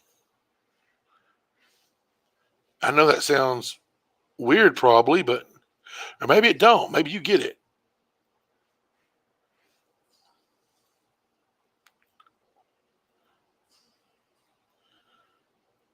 I want to get good at the harp just because I've always just thought that was it's so cool.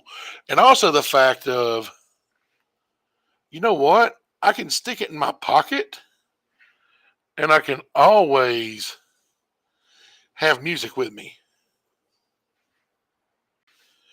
And that's the thing about the ukuleles becoming attractive and is I can always take the ukulele. There's very few places I'm going to go where ukulele's going to be too big.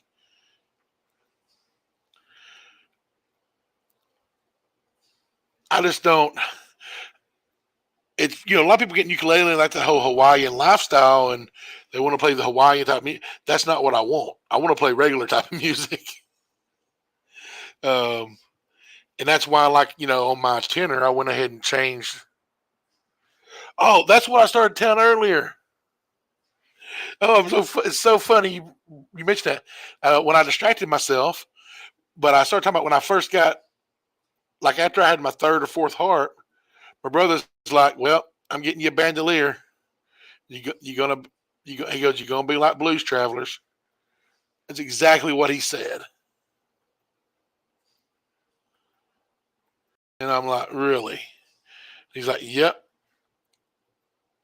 He goes, "That's what I'm getting you." Those aren't just you gotta make those. That's not something that's just hey. When you look up harmonica bandolier, it's not. It doesn't bring up as many results as you expect.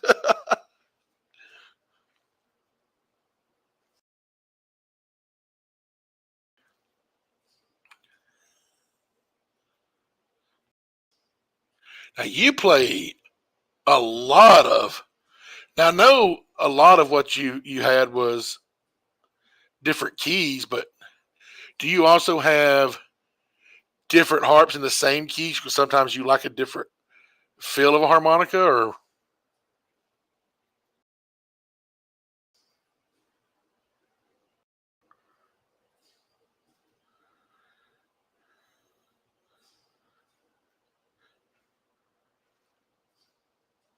is it just that many different keys? I guess.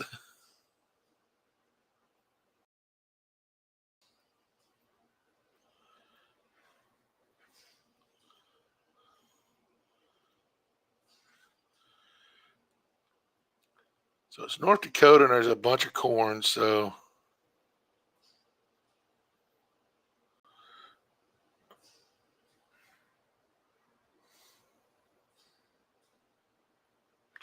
oh, okay, that's cool.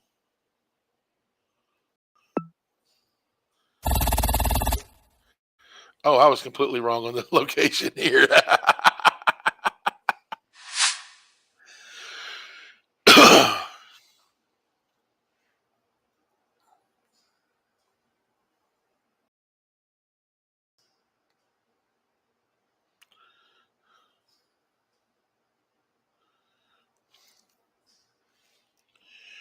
Wow. And just the fact that, I mean, I can't imagine being good enough to even know that I needed to change that many.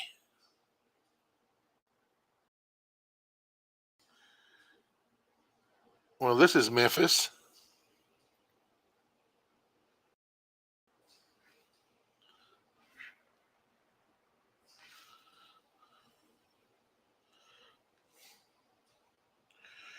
Because, see, I wouldn't even think.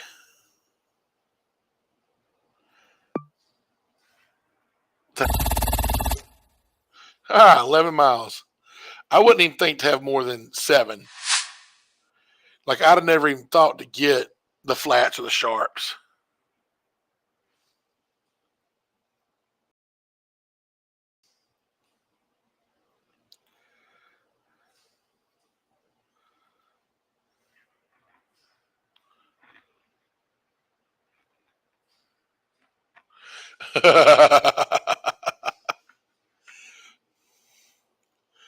Yeah, I can't. Like, I'm getting to the point where I can be like, that sounds good, or that sounds right, or that sounds wrong. But I can't really. That's about where my ear's at. I can be like, okay, that doesn't sound right. Like, I know it's not right, but I don't know how to explain it's not right. Now, my buddy Joby, um, when he teaches music, played music his entire life for a living, um, he sees music. Do you know what I'm talking about?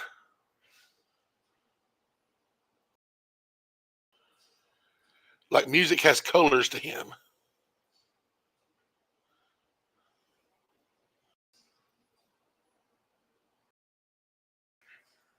So that's it. That's it. And as a child, he didn't realize that not everybody did that. He just thought that was just how music was.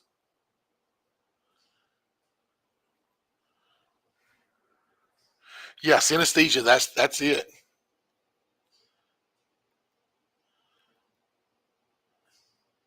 And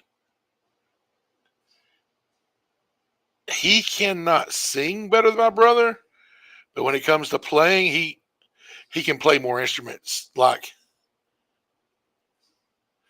Jeff's good. Jeff's really good to guitar. It's always amazed me how you can play a song and before it's over, even if he's never heard it before, he can play it.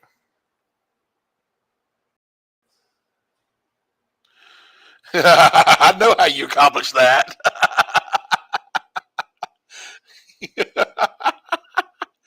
But like I said, Jeff can play anything that he wants to, or he can learn to. Um, Especially if it's got strings on it. Um, but and like Joby brought me a full size keyboard, and Jeff doesn't play piano. He never has, and it took him about 10 minutes, and I heard him in there playing a song on the piano.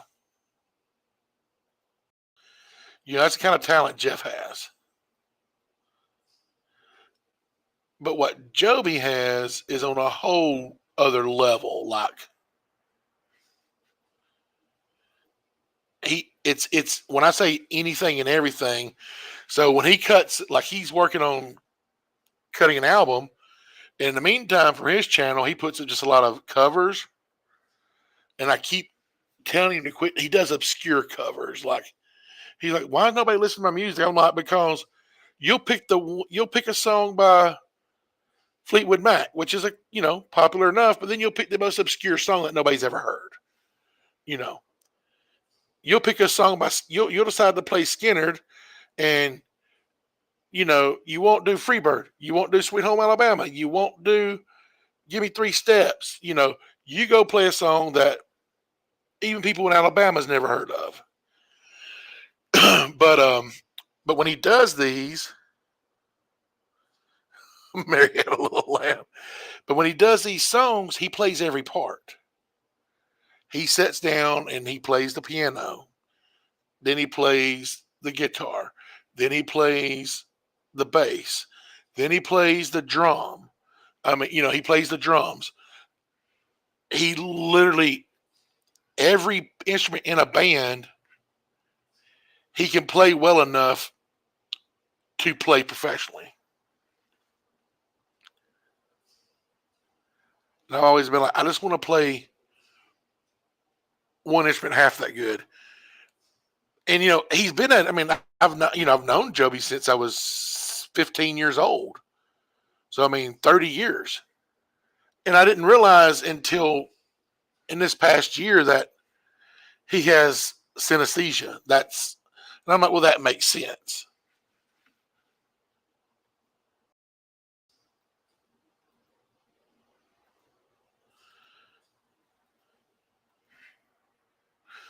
Without the mushrooms.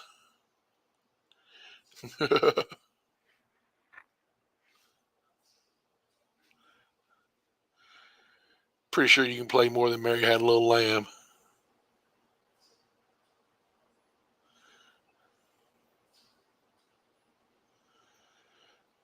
Because, no, it's no outlet. Because you don't suck at the guitar either, do you?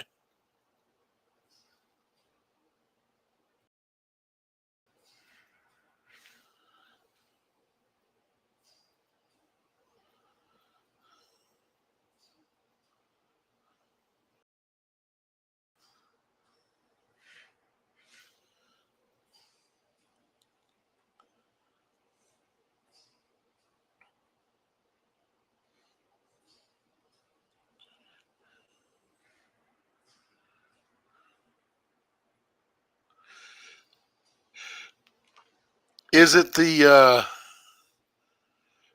strings or is it the neck? Because I don't know if you saw the Telecaster we got here just recently.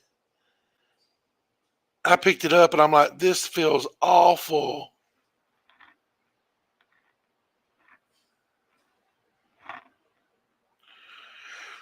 I do everything slow.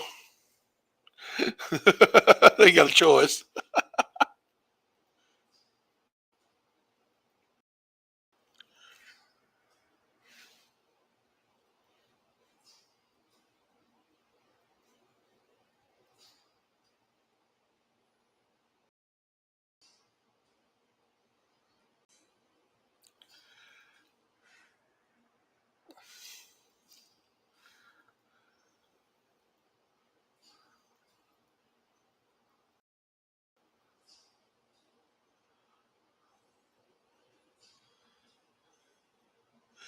I have no clue where we're at. We're somewhere up north.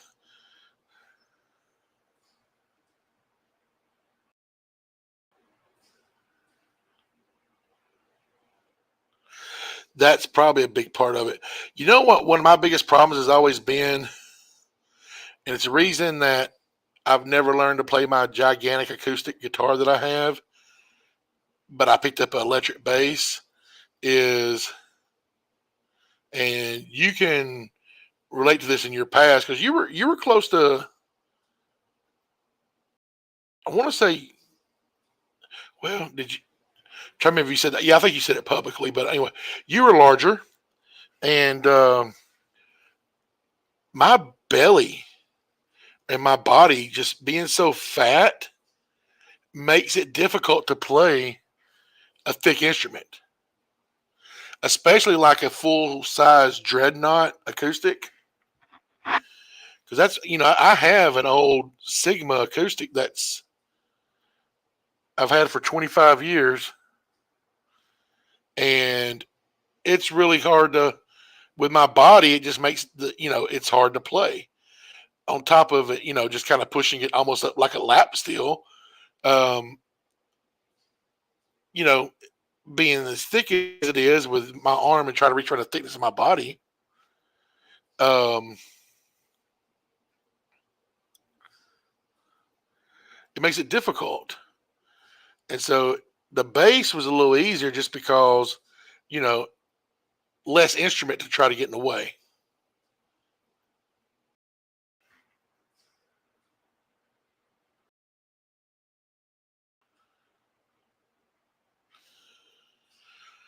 Boy, God, it would take so much wind to play the bagpipes.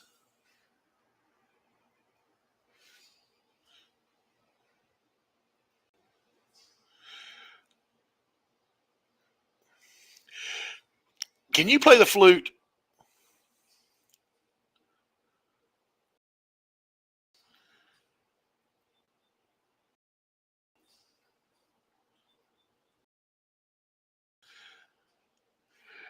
Because sometimes, okay, let me rephrase that. Have you ever played a flute on any of your acts?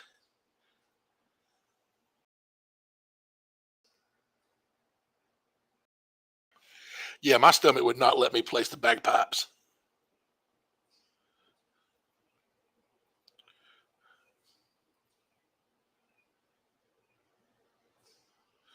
Or in Alaska. Yeah, I said we was up north.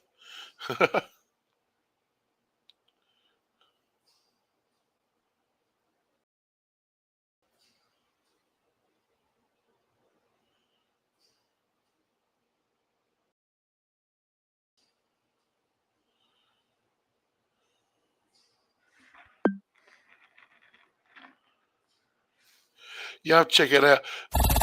Because that's how precise and clear, when I made that reference about how clear and precise your harp playing was in that video I watched, that it was that, like, if I wasn't watching it, I'd have been like, is that a flute?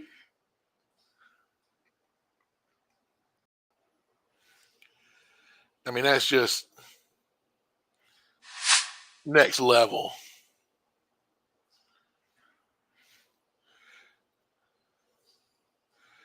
That's a video I brought my brother in and been like, look, that instrument's not supposed to make those sounds.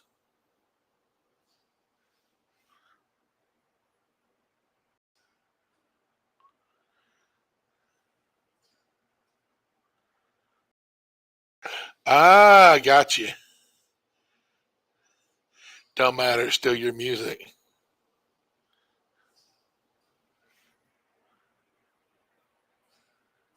I have a tin whistle and I have a recorder. And you know why I have one? Because I got jealous. So, the community I grew up in, very rural, very poor.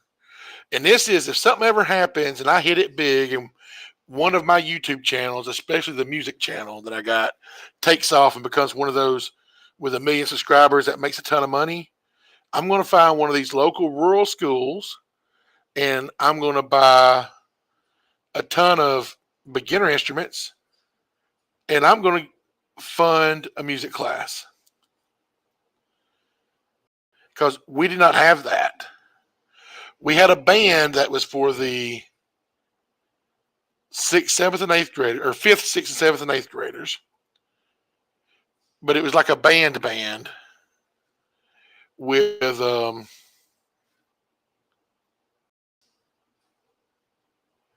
like trombone, saxophone, and even though the instruments there belonged to the school, if you were too poor to buy an instrument and had to borrow one of the school instruments, the band teacher, acted like it was hers personally, and these instruments were there way before her, and like treated you like crap for being too poor to have your own instrument.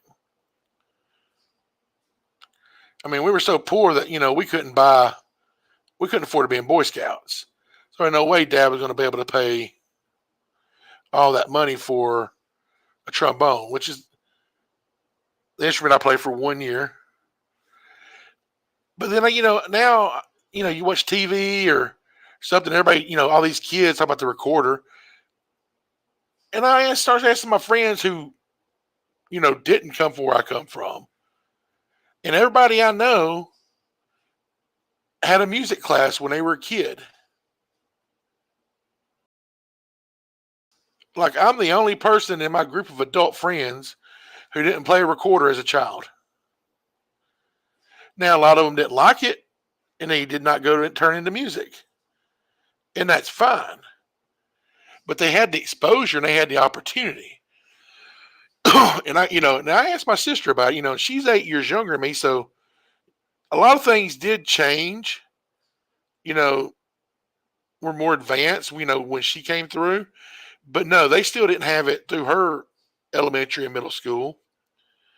And I'm like, why? Why do all our friends who went to other middle schools and elementary schools have it and we don't? She's like, because they couldn't afford it. And I'm like, oh, that makes sense.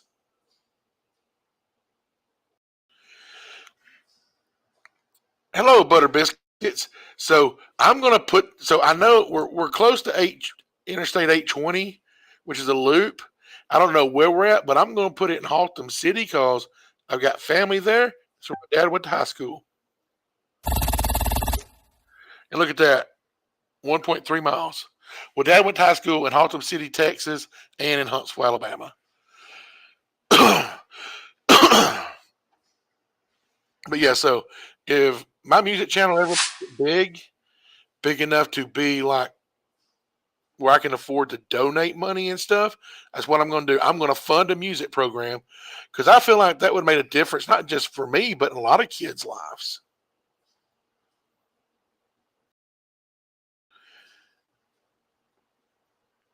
I mean, my dad knew how to strum the guitar. My dad worked 14 hours a day, 7 days a week.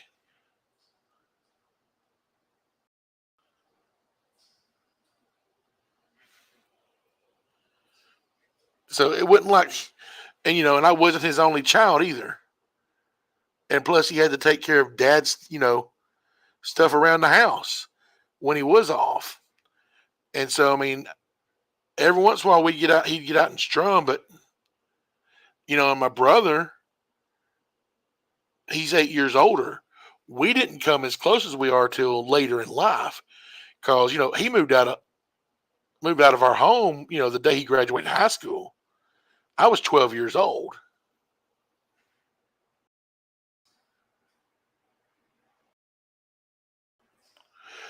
Yeah, I'll do that. It's really just it's a brand new channel, and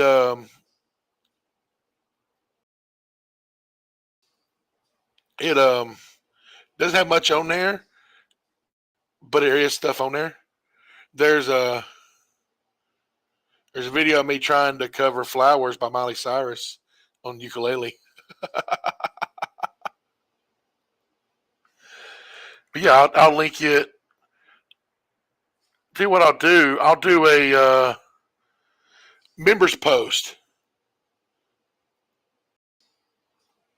because if I do a members only post, I think you get notified.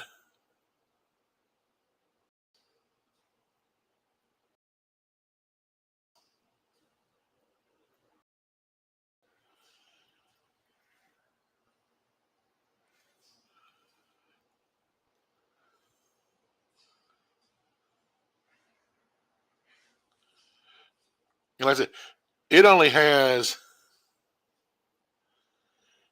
it's got less than 70 subscribers. I've got to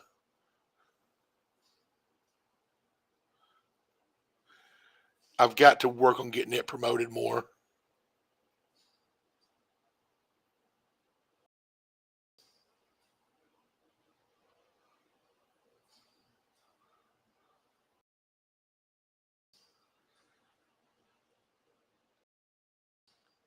I think we're in Chapel Hill.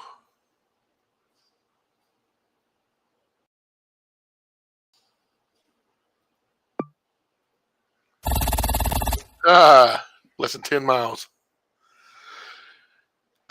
Yeah, that's having parents that push the music really helped. I said Jeff was so natural. Dad taught him, three chords, and then Jeff taught himself the rest. Um, Mom could sing. Mom's whole family is very like musically talented and great singers. Me, I cannot sing at all. It sounds, I understand that, John. I've been it's a learning process for me as well. Um, but I think I am about to get off here for a while to get some supper in the oven. Um, Dude, I appreciate you showing up. I enjoy talking to you. Anybody else that's still on here, I appreciate y'all showing up. But I'm gonna try to. Like I said, I don't know if I'll be back on later tonight, but I'll be on sometime tomorrow. And like I said, I'm gonna try to get Jeff to get on, and if I can get him for an hour, I'm gonna try to get him to play a couple of his originals. I don't know how you'll like his music. He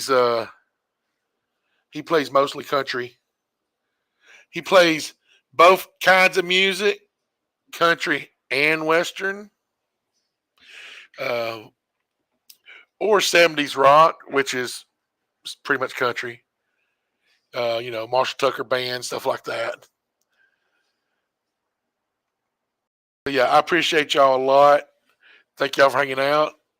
God bless y'all. And John, I'll share that link here in just a minute as a post. And I will talk to y'all later.